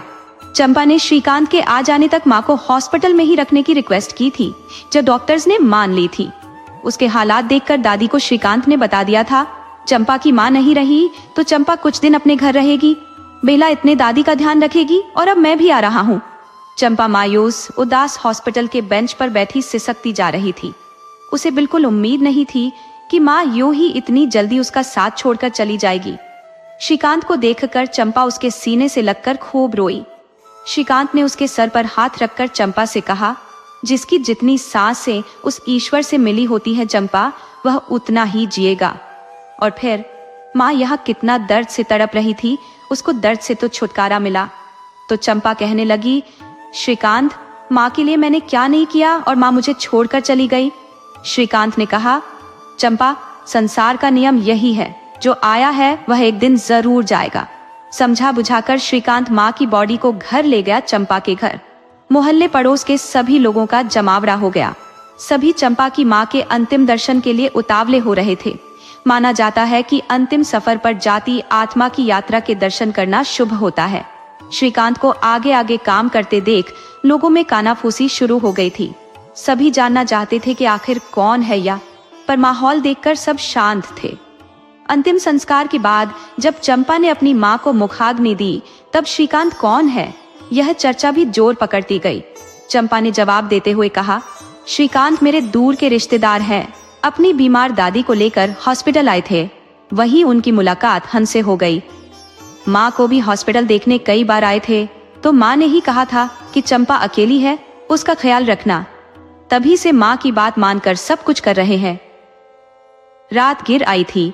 सभी मोहल्ले पड़ोसी अपने अपने घर चले गए। चंपा और श्रीकांत अकेले रह गए थे। पड़ोस वाली भाभी खाना रख गई थी। श्रीकांत चंपा को खाना खिलाने लगा तो चंपा ने मना कर दिया, भूख नहीं है। एक आध कोर मुंह में लिया, लेकिन फिर चंपा की रुलाई फूट पड़ी। वह श्रीकांत के कंधे पर सिर रखकर रोने लगी थी। किसी तरह श्रीकांत ने चंपा को समझा बुझाकर सुला दिया। तीसरे दिन फूल चुनने की रस्म चंपा और श्रीकांत ने की। वह फूल बहाने गंगा जी चले गए। वहां से लौटकर चंपा बहुत रोई। आज तो माँ के अवशेष भी इस धरती पर नहीं रहे। मैं बिना माँ की कैसे रहूंगी, वह श्रीकांत से बार बार पूछती रही। श्रीकांत उसे गले लगाकर धीरज देता रहा। चंपा मजबूत पेड़ से सहारा पाकर किसी लता की तरह उससे चिपट गई। उन्हीं कमजोर क्षणों में दो बदन एक दूसरे के जो हो गए। इसके बाद श्रीकांत फिर अमेरिका चला गया। चंपा दादी की देखभाल में लग गई। बस वह दोपहर में अपने घर आती, शाम को फिर दादी के पास चली जाती। रातें चंपा की श्रीकांत की यादों में कटती। सोचती, अब की बार श्रीकांत आएगा तो बता दूंगी उसे कि मैं उसे बहुत प्यार करने लगी हूँ। अभी श्रीकांत को गए हुए 2 महीने हुए थे कि चंपा को अपने अंदर कुछ सुगबुगाहट महसूस होने लगी। उसने प्रेगनेंसी टेस्ट किया तो वह पॉजिटिव था। उसका मन किया कि अभी फोन उठाकर श्रीकांत को बता दे, किंतु कुछ सोचकर वह रुक गई। चंपा की मुसीबतें रुकने का नाम नहीं ले रही थी कि एक रात दादी को फिर हार्ट अटैक पड़ा। चंपा ने बेला की मदद से दादी को हॉस्पिटल में पहुंचा दिया था और श्रीकांत को भी फोन कर दिया था। श्रीकांत ने कहा, मैं तुरंत पहुंचता हूं, कहकर फोन काट दिया था। चंपा और बेला सारी रात हॉस्पिटल में रुकी। दादी के पास जाने की इजाजत उन्हें नहीं थी, पर वह बाहर रिसेप्शन पर बैठी रही। श्रीकांत की बात डॉक्टर से हो गई थी। श्रीकांत एयरपोर्ट से सीधा हॉस्पिटल पहुंचा। चंपा वहीं थी। बेला को चंपा ने घर भेज दिया था। चंपा श्रीकांत को देखते ही उसे गले लगकर रोने लगी, तो उसने चंपा को धीरज बंधाते हुए कहा, चिंता मत करो चंपा, अब मैं आ गया हूँ, सब संभाल लूंगा। तो श्रीकांत ने पूछा, कब, कैसे, क्या हुआ था? तो चंपा ने बताया, रात के 10 बजे तक दादी के पास ही वह बैठी हुई थी, तब तक वह बिल्कुल ठीक थी। कहने लगी, मैं खुद उन्हें सुलाकर आई थी। रात को बेला दादी के पास सोती थी। दादी के पास किसी भी चीज की जरूरत हो, इसलिए बेला उनके पास रहती थी। उस रात दादी बेला को उठाकर बोली, बड़ी घबराहट हो रही है बेला, अपनी भाभी को बुला ला। जैसे ही बेला मुझे बुलाने आई और मैं उन्हें देखने गई, तो देखते ही मुझे लगा जितनी जल्दी हो सके दादी को हॉस्पिटल ले जाना चाहिए। श्रीकांत ने कहा, चंपा तुम बहुत बहादुर हो, अच्छा किया जो समय से दादी को हॉस्पिटल पहुंचा दिया। श्रीकांत दादी से मिलने इमरजेंसी में गया तो दादी की हालत ठीक नहीं थी। वह वेंटिलेटर पर थी। श्रीकांत ने दादी का हाथ पकड़कर आवाज दी, दादी दादी मैं आ गया। आवाज सुनकर दादी ने आंखें खोली, देखा श्रीकांत को, फिर आंखें बंद कर ली और श्रीकांत के हाथ से दादी का हाथ छोड़ गया। श्रीकांत ने डॉक्टर को बुलाया तो डॉक्टर ने देखा और नो मोर कहा। दादी के पार्थिव शरीर को घर ले जाया गया। चंपा को तो जल्दी जल्दी 2 झटके लग गए, पहले माँ अब दादी। उसका तो रो रो कर बुरा हाल था। सारी रात वे पार्थिव शरीर को लेकर बैठे रहे। हिंदू धर्म में कहीं कहीं दिन छिपने के बाद अंतिम क्रिया नहीं की जाती है। कुछ खास लोग, मोहल्ले पड़ोस के लोग रात को ही मातम पुरसी के लिए आ बैठे थे, जो कुछ देर बैठकर चले गए। चंपा बेला रात भर सिसकती रही। दोपहर हो चली थी, पर अभी तक अंतिम संस्कार की तैयारी नहीं हुई थी, बल्कि दादी के शरीर को कोल्ड स्टोर में रखवा दिया गया था। चंपा को कुछ समझ नहीं आ रहा था, इतनी देर क्यों हो रही है। चंपा ने बेला से पूछा, बेला क्या हुआ, किस चीज के लिए देर हो रही है, किस बात की देर है। बेला ने कहा, जो सुनाई तो ऐसा पड़ रहा है भाभी कि कोई आने वाला है, उसी का इंतजार हो रहा है। बेला सोचने लगी, ऐसा कौन आने वाला है। चंपा भी यही सोच रही थी, जिसका इंतजार हो रहा है। शाम होने में अब कुछ देर बची थी, तैयारियां शुरू कर दी गई। तभी एक गाड़ी गेट के पास आकर रुकी। चंपा ने देखा एक गोरी सी मेम उतरी उसमें से, और आगे आगे 2 छोटी छोटी लड़कियां डैड डैड कहती हुई भागती हुई श्रीकांत से लिपट गई। चंपा यह सब आश्चर्य से देख रही थी। तो ये बच्चियां श्रीकांत की है। श्रीकांत पहले से शादीशुदा था। चंपा ने मन ही मन कहा, कभी जिक्र नहीं किया था श्रीकांत ने। तभी वह अंग्रेजन लड़की श्रीकांत के पास आकर बोली, हाय हनी। चंपा से और नहीं देखा जा सका। उसकी तबीयत बिगड़ने लगी थी। वह अपने कमरे में चली गई। थोड़ी देर बाद बेला आई और बोली, भाभी यह कमरा वह गोरी मेम और उनके बच्चों के लिए तैयार करना है, आप दूसरे बेडरूम में चले जाओ। चंपा ने कहा, बेला तुझसे यह किसने कहा है। तो बेला सर झुकाकर बोली, भाभी ऐसा साहब ने कहा है। चंपा समझ चुकी थी कि अब यहाँ उसकी न कोई जरूरत है और न ही जगह, क्योंकि कॉन्ट्रैक्ट दादी के स्वर्गवास तक का ही था। दादी के जाते ही कॉन्ट्रैक्ट भी खत्म हो गया। चंपा उठकर दूसरे कमरे में चली गई और श्रीकांत को अब कुछ भी बताना बेमानी था। अंतिम संस्कार के बाद चंपा ने घर जाने की इजाजत मांगी श्रीकांत से। श्रीकांत ने अपनी वाइफ से चंपा को दोस्त कहकर मिलवाया और कहा, ठीक है मैं घर आकर मिलता हूँ, क्योंकि श्रीकांत नहीं चाहता था कि उसकी वाइफ और चंपा एक छत के नीचे रहे। चंपा अपने घर चली गई। बेला को चंपा का यूं जाना बिल्कुल अच्छा नहीं लग रहा था। उसको भी समझ नहीं आ रहा था कि आखिर हो क्या रहा है।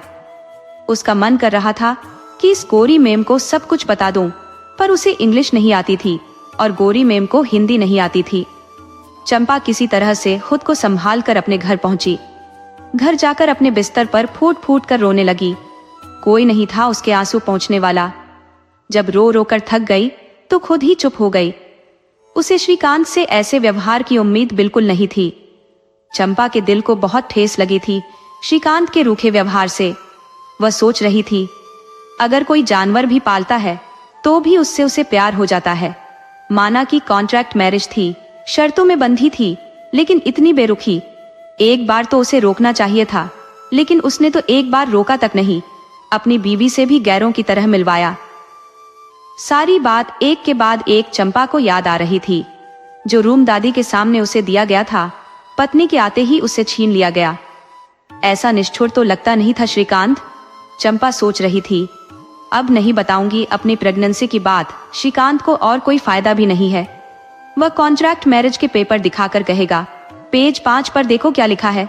दोनों की मर्जी से अगर फिजिकल रिलेशन हुआ तो हो सकता है, किंतु एक दूसरे की गैर मर्जी से नहीं। हाँ, अगर मैं कोर्ट में अपील करूंगी तो बच्चे का खर्च वगैरह के पैसे देने को श्रीकांत राजी हो जाएगा। पर मैं श्रीकांत से प्यार करने लगी थी।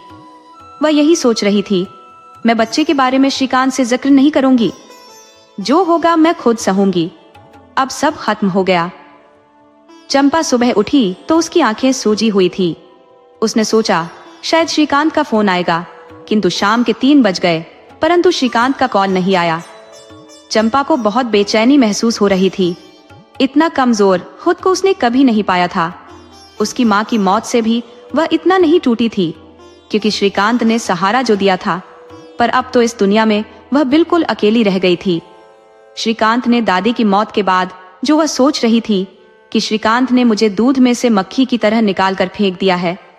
आंसू थे कि चंपा का रुकने का नाम नहीं ले रहे थे। चंपा सोच रही थी, जिस माँ के लिए पैसों की जरूरत थी वह भी नहीं बची। अब मोहल्ले पड़ोस वालों को क्या जवाब दूंगी? कुछ दिन में सबको पता चल जाएगा कि चंपा माँ बनने वाली है। चंपा अपनी भावनाओं पर उस क्षण काबू रखना चाहिए था। उससे बहुत बड़ी गलती हो गई। वह पछता रही थी। मन ही मन उसे ग्लानि महसूस हो रही थी। पर वह कहावत है ना, अब पछताए क्या होत जब चिड़िया चुग गई खेत। ये समाज तो, चंपा सोचने लगी, मेरा जीना जो है कठिन कर देगा। जितना चंपा सोचती उतनी उलझनों में उलझ जाती। सुबह से चंपा ने कुछ खाया पिया भी नहीं था। तभी पड़ोस की भाभी ने दरवाजा खटखटाया। चंपा बोली, कौन है? कहकर उसने जो दरवाजा खोला तो उसे देखते ही भाभी बोली, अरे ननंद रानी, क्या हाल बना रखा है आपने? क्या हुआ है तुम्हें? तो चंपा बोली, कुछ नहीं। कहकर चंपा ने मुस्कुराना चाहा पर नाकाम रही। आगे बढ़कर भाभी के गले लगकर सिसकने लगी तो भाभी ने कहा, माँ की याद आ रही है? चंपा माँ का नाम सुनकर भाभी के गले लगकर बहुत रोई। बोली, भाभी, माँ के जाने के बाद बिल्कुल अकेली हो गई हूँ। वे चुप कराते हुए बोली, पगली, एक ना एक दिन तो सबको जाना ही होता है और हम हैं ना तेरे लिए। चल मुंह धोकर आ, मैं तेरे लिए खाना लाई हूँ, खा ले, कुछ नखरे मत कर। भाभी ने चंपा को खाना खिलाया और भाभी बोली, मैं चलती हूँ चंपा, शाम को मिलती हूँ। भाभी चली गई। चंपा अपने बिस्तर पर लेट गई। 2-3 रात की जगी चंपा को नींद आ गई। न जाने कितनी देर वह सोती रही। चंपा के फोन की घंटी लगातार बजने से उसकी नींद टूटी तो श्रीकांत का नाम फोन की डिस्प्ले पर आ रहा था। चंपा का मन किया कि फोन बंद करके बिना बात किए ही रखते, लेकिन उसने जो फोन उठा लिया, बोली, हेलो। हमारी डील तो दादी के मरने के बाद खत्म हो चुकी है। चंपा कहने लगी, अब क्या काम है मुझसे? उधर से श्रीकांत ने चंपा से कुछ कहा। श्रीकांत ने चंपा से कहा, चंपा घर आओ, कुछ जरूरी बात करनी है। चंपा थोड़ी रूखेपन से बोली कि अब दादी की सांसें थम गई ना, हमारा कॉन्ट्रैक्ट भी खत्म हो गया, अब क्या बात करनी है आपको? श्रीकांत ने कहा कि हाँ, वह खत्म हो गया, लेकिन कुछ बातें अभी बाकी हैं जो करना जरूरी है। चंपा ने कहा, ठीक है, आती हूँ। कहकर चंपा ने फोन रख दिया। चंपा का दिमाग कह रहा था कि अब क्यों जा रही है, सब कुछ तो खत्म हो चुका है, किंतु दिल श्रीकांत की ओर खींचा जा रहा था। आखिर दिल की जीत हुई और चंपा श्रीकांत के घर पहुंच गई। बेल बजाई तो बेला ने गेट खोला। चंपा को देखकर खुश होती हुई बेला बोली, भाभी, वो विदेशन तो गई बच्चों को लेकर? चंपा ने कहा, बड़ी जल्दी चली गई। बेला बोली, हाँ भैया, बाद में जाएंगे, उसे कुछ जल्दी थी, बच्चों की दादी के दर्शनों की जिद की थी, इस वजह से वह आई थी। उसको यहाँ का खाना पानी नहीं जमता, कल से परेशान थी। तभी श्रीकांत बाहर आ गया और बेला चुप हो गई। उसने बेला को कहा, जाओ बेला, चाय बनाकर ले आओ। बेला ने कहा, जी भैया। श्रीकांत ने कहा, अब बुत बनी खड़ी रहेगी या अंदर भी आएगी चंपा? श्रीकांत के पीछे पीछे चंपा ड्राइंग रूम में आ गई। श्रीकांत ने बैठने का इशारा किया और गंभीर स्वर में चंपा से बोला, मैं जानता हूं कि तुम जूली और बच्चों को देखकर शॉक्ड हो कि मैंने तुम्हें पहले क्यों नहीं बताया ये सब। तो मैं कहूंगा कि मैं बताना तो चाहता था, लेकिन दादी बिल्कुल नहीं चाहती थी कि मैं किसी गोरी मेम से शादी करूं। जब भी मैं जाता यही समझाकर भेजती थी कि शादी यहाँ की लड़की से होगी। जूली और मैं साथ पढ़ते, फिर हमें एक दूसरे से प्यार हो गया। चंपा मन में सोच रही थी, सच, ये प्यार जो न करवा दे वह भी थोड़ा है, और वह भी श्रीकांत के प्यार में गलती कर बैठी। श्रीकांत ने कहा, हमने शादी कर ली दादी को बिना बताए।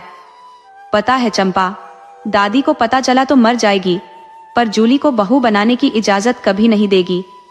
लेकिन दादाजी को मालूम था, वे खामोश रहे। फिर मैंने सोचा तुम्हें बता दूं, पर यह सोचकर रुक गया कि कहीं तुम्हारे मुंह से गलती से भी निकल गया तो दादी दिल पर ले लेगी। बाकी मैंने सब कॉन्ट्रैक्ट के हिसाब से ईमानदारी से किया।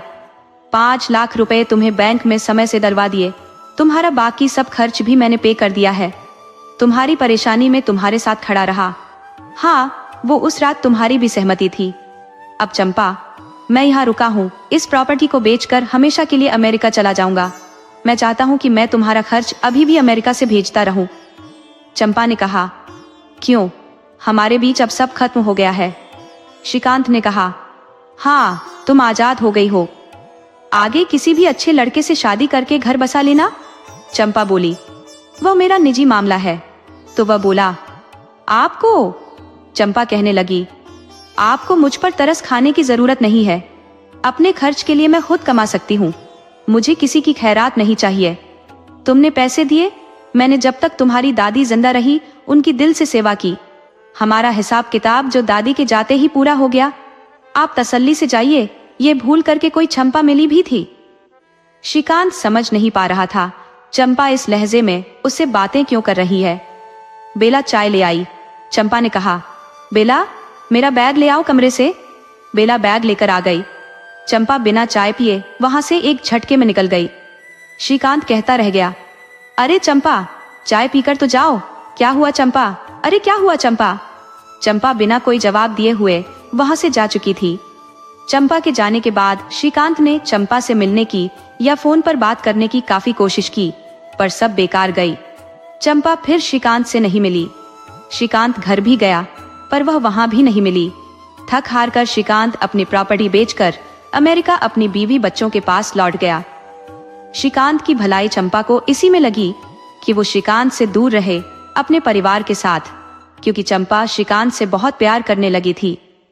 श्रीकांत की लाइफ में उसने अपनी कोई जगह नहीं देखी। उसने निश्चय कर लिया कि वह श्रीकांत की निशानी जो बच्चे के रूप में उसके पास थी, उसके साथ ही जीवन बिता देगी। पर सब कुछ इतना आसान नहीं था चंपा के लिए।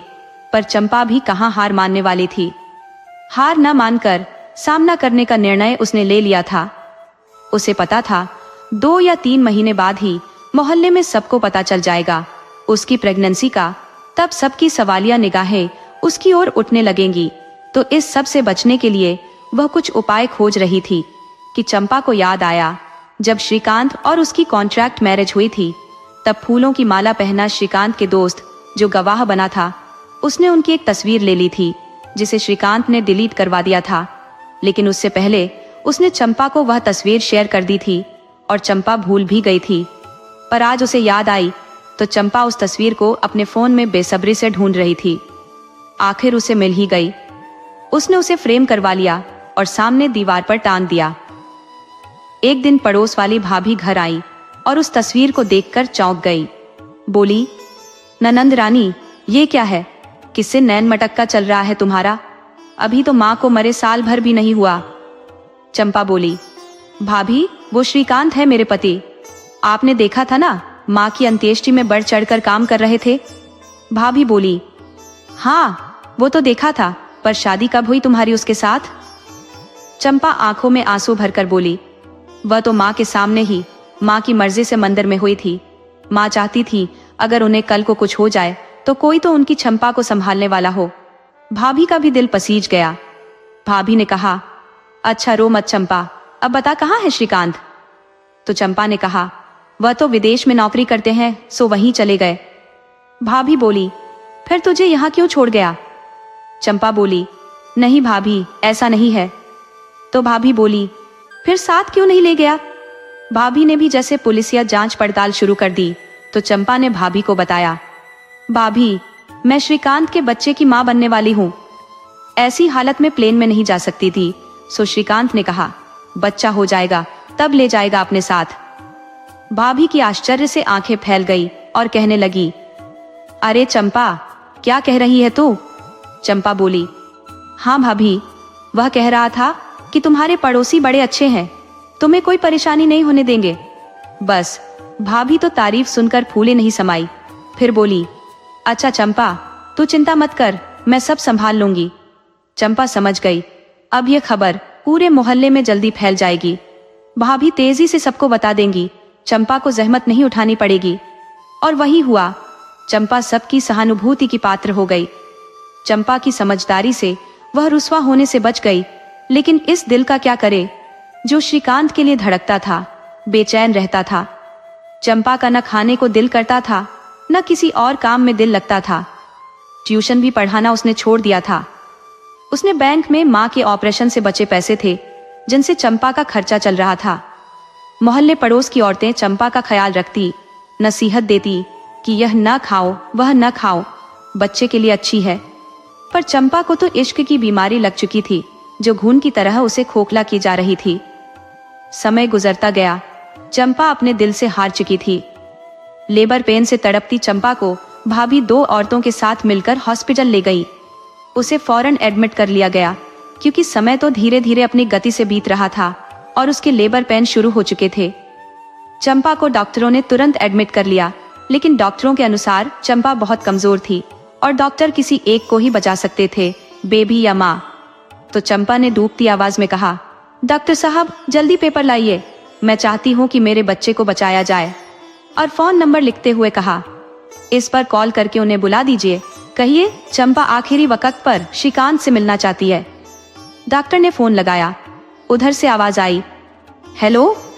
डॉक्टर ने कहा, I talk to Srikanth. Srikanth ने कहा, yes I am Srikanth. Doctor ने सारी इमरजेंसी बताई, किंतु चंपा के कहने पर बेबी की बात नहीं बताई। बेबी बॉय को जन्म दिया था, जितनी सूरत देखकर वह चंपा निहाल हो गई थी। दूसरे दिन शाम तक श्रीकांत आ चुका था। वह चंपा से जल्द मिलना चाहता था। डॉक्टर उसे चंपा के कमरे तक ले गए। चंपा आंखें बंद किए सोच रही थी। इंतजार तो मौत और श्रीकांत दोनों का है, अब यह नहीं पता पहले मुलाकात किससे होगी।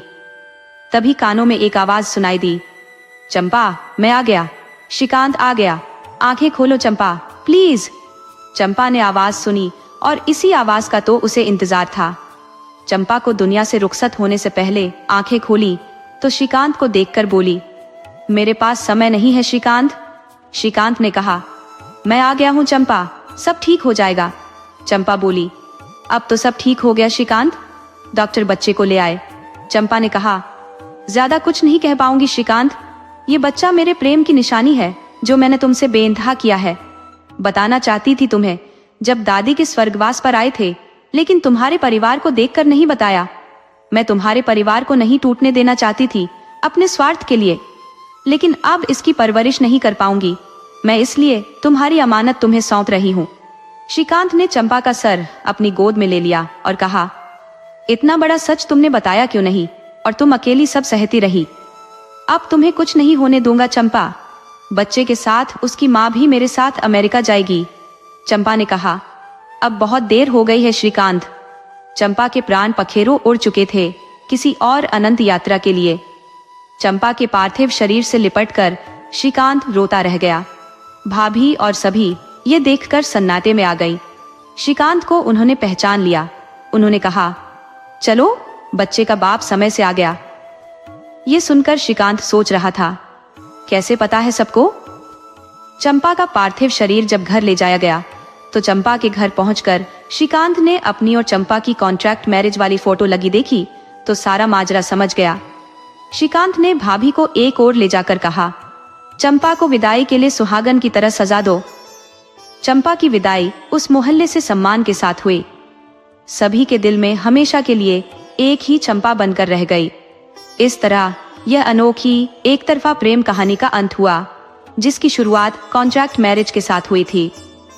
दोस्तों, चंपा अपनी प्रेम की निशानी अपने कॉन्ट्रैक्ट पति को सौंपकर इस दुनिया से रुखसत हो गई। अब श्रीकांत अपने बच्चे को अमेरिका ले गया उसकी परवरिश के लिए, और इधर चंपा एक ऐसी चंपा बनकर रह गई जो हमेशा सबके दिलों में रहेगी। यह कहानी हमें सिखाती है कि सच्चा प्रेम त्याग और बलिदान मांगता है। जीवन की हर मुश्किल में भी हमें हिम्मत नहीं हारनी चाहिए। यदि आपको यह कहानी पसंद आई हो तो कृपया हमारे चैनल को सब्सक्राइब करें, वीडियो को लाइक करें और शेयर करें। राधे राधे।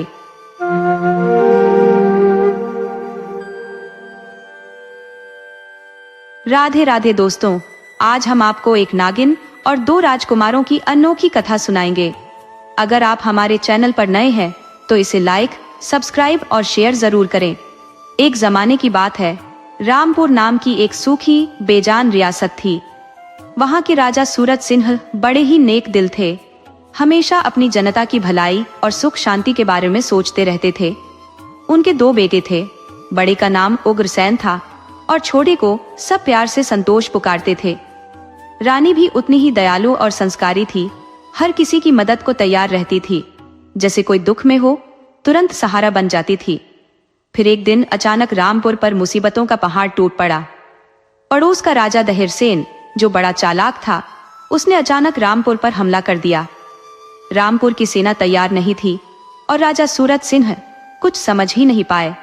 सबसे बुरी बात, राजा का सेनापति भी दुश्मन से मिल गया था, जिससे सेना की हार हो गई। राजा का बड़ा बेटा राजकुमार उग्रसेन दुश्मन के हाथों कैद हो गया। यह खबर मिलते ही राजा सूरत सिंह अपनी पत्नी और छोटे बेटे को लेकर एक गुप्त रास्ते से रामपुर से निकल पड़े। चलते चलते वे एक घने जंगल में जा पहुंचे, जहां उन्हें एक गुफा मिली। उसी गुफा में उन्होंने अपना ठिकाना बना लिया। कुछ दिन ऐसे ही बीत गए। एक रात छोटे राजकुमार संतोष को किसी औरत के रोने की आवाज सुनाई दी। उसने अपने माता पिता को बताया तो उन्होंने भी उस आवाज को सुना। राजा सूरत सिंह, जो बड़े दयालु थे, अपने बेटे से बोले, बेटा, कोई दुखी औरत रो रही है, हमें उसकी मदद करनी चाहिए। राजकुमार संतोष बोला, पिताजी, आप रहने दीजिए, मुझे आज्ञा दें, मैं जाकर देखता हूँ कि क्या बात है। माता पिता से आज्ञा लेकर और अपने हथियार उठाकर राजकुमार संतोष आवाज की दिशा में चल पड़ा। वह गुफा से थोड़ा और आगे बढ़ा। जिधर से रोने की आवाज आ रही थी उधर ही बढ़ने लगा। तभी उसने देखा कि एक बड़ी चट्टान के नीचे से रोने की आवाज आ रही है। राजकुमार उस चट्टान की तरफ बढ़ा तो उसने देखा कि चट्टान के नीचे एक नागिन दबी पड़ी है। उसे इंसानों की तरह रोते देखकर राजकुमार को बड़ा अचरज हुआ। उसने पूछा, तुम इंसानों की तरह क्यों रो रही हो? तुम कौन हो? कोई भूत हो या परी हो? नागिन सहमी हुई बोली, मैं आकाश की एक परी हूँ। देवताओं ने मुझे श्राप दिया है, उसी श्राप के कारण मैं इस रूप में हूँ। मैं यहाँ से जा रही थी कि अचानक यह पत्थर मुझ पर गिर गया। अब मैं इसके नीचे दब गई हूँ, निकल नहीं पा रही। अपनी इसी बेबसी पर मैं रो रही हूँ। राजकुमार थोड़ी देर सोचता रहा, फिर उसने अपनी ताकत से चट्टान को दूर हटा दिया। चट्टान हटते ही नागिन चुप हो गई, उसका रोना भी बंद हो गया। राजकुमार ने देखा नागिन का मुंह धीरे धीरे परियों जैसा खूबसूरत होता जा रहा था। थोड़ी देर में फन की जगह एक सुंदर चेहरा बन गया, पर धड़ अभी भी सांप का ही था। नागिन आंसू बहाते हुए बोली, तुमने मुझ पर बड़ा उपकार किया है, मैं इसे कैसे चुकाऊंगी? आज तुमने मेरी जान बचाई। राजकुमार ने कहा, यह तो मेरा फर्ज था कि दुखियारों की सहायता करूं। अगर आपकी जगह कोई और होता तो हम उसकी भी मदद करते। ये तो हमारा धर्म है। फिर राजकुमार ने परी को अपनी दुख भरी कहानी सुनाई कि कैसे पड़ोसी राजा ने उनके राज्य पर हमला कर दिया है और उसके भाई को बंदी बना लिया है। उसकी कहानी सुनकर नागिन परी ने कहा, राजकुमार, अगर तुम मुझे इस श्राप से मुक्त कर दो तो मैं तुम्हारी सहायता करूंगी। इस पहाड़ के पास एक जादूगर रहता है, उसके पास एक श्राप मोचन मणि है, तुम उसे ले आओ।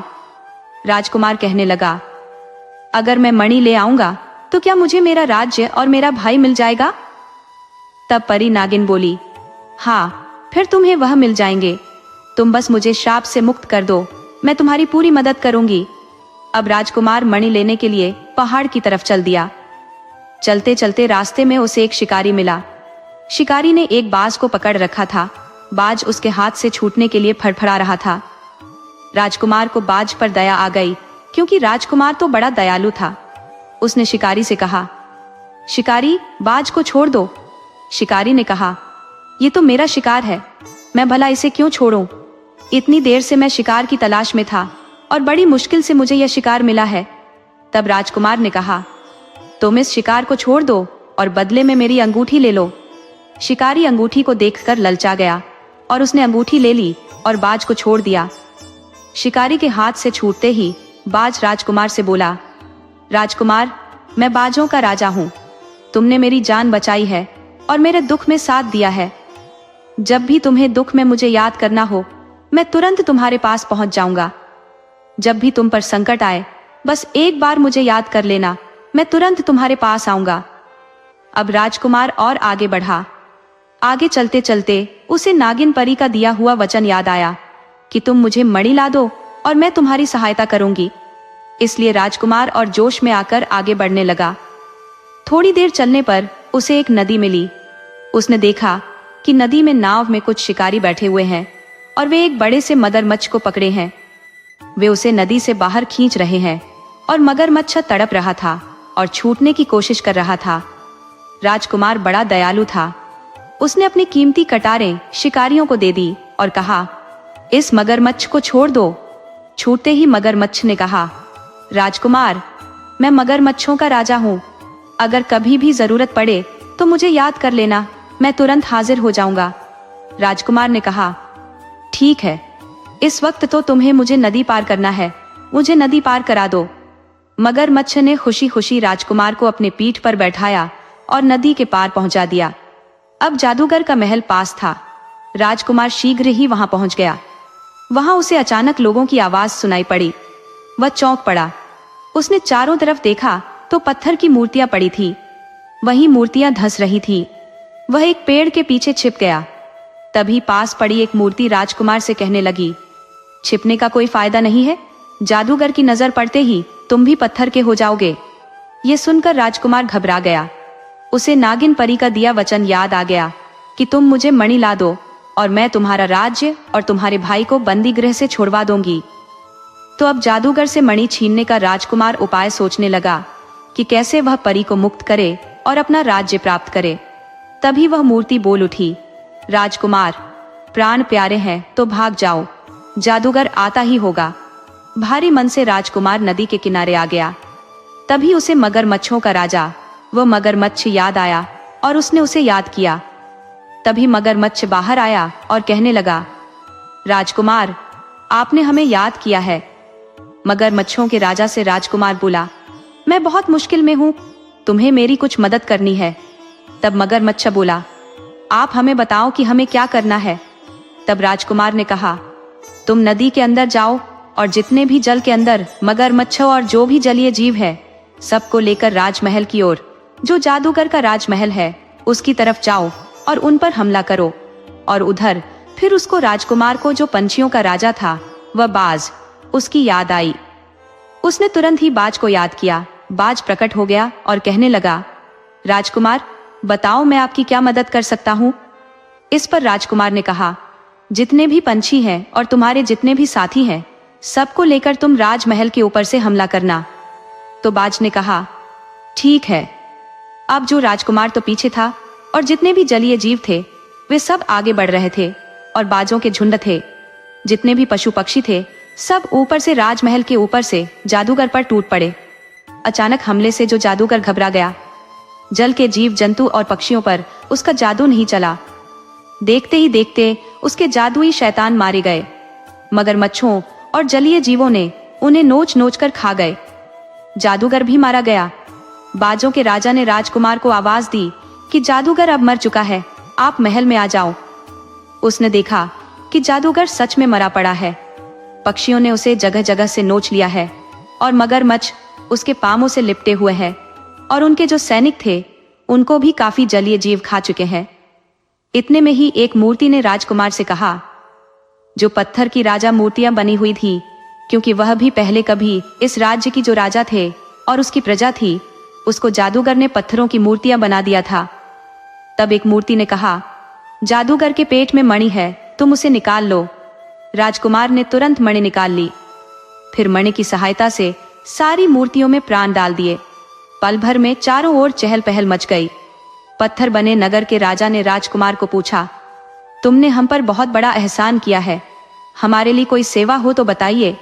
राजकुमार ने उसे अपनी सारी कहानी सुना दी कि कैसे पड़ोसी राजा ने हमारे राज्य पर हमला किया है और मेरे भाई को बंदी बना रखा है। तब वह राजा कहने लगा, मैं अभी अपनी सेना लेकर आपके साथ चलता हूँ। राजा अपनी सेना लेकर राजकुमार के साथ चल पड़ा। रास्ते में राजकुमार ने नागिन परी, जो कि श्रापित थी, उसका श्राप मिटा दिया। परी ने उसे बताया, तुम्हारे भाई संकट में है, मैं जाकर उनकी रक्षा करती हूँ और तुम भी रामपुर पहुंचो। तो राजकुमार ने रामपुर पर हमला कर दिया। उसके साथ पत्थरों के देश की सेना थी। राजा दहिरसेन घबरा गया और उसकी हार हो गई। उसे कैद कर लिया गया। राजा सूरज सिंह फिर से सिंहासन पर बैठे और एक दिन राज दरबार लगाया गया। आस पड़ोस के राजा भी बुलाए गए। राजकुमार संतोष नागिन परी को ढूंढ रहा था, लेकिन उसका कोई अता पता नहीं था। राजकुमार निराश हो गया। तभी उसे नागिन परी आती हुई दिखाई दी। उसके साथ एक सुंदर राजकुमारी थी। वो सफेद कपड़े पहने हुए थी। राजकुमार उसे देखता ही रह गया।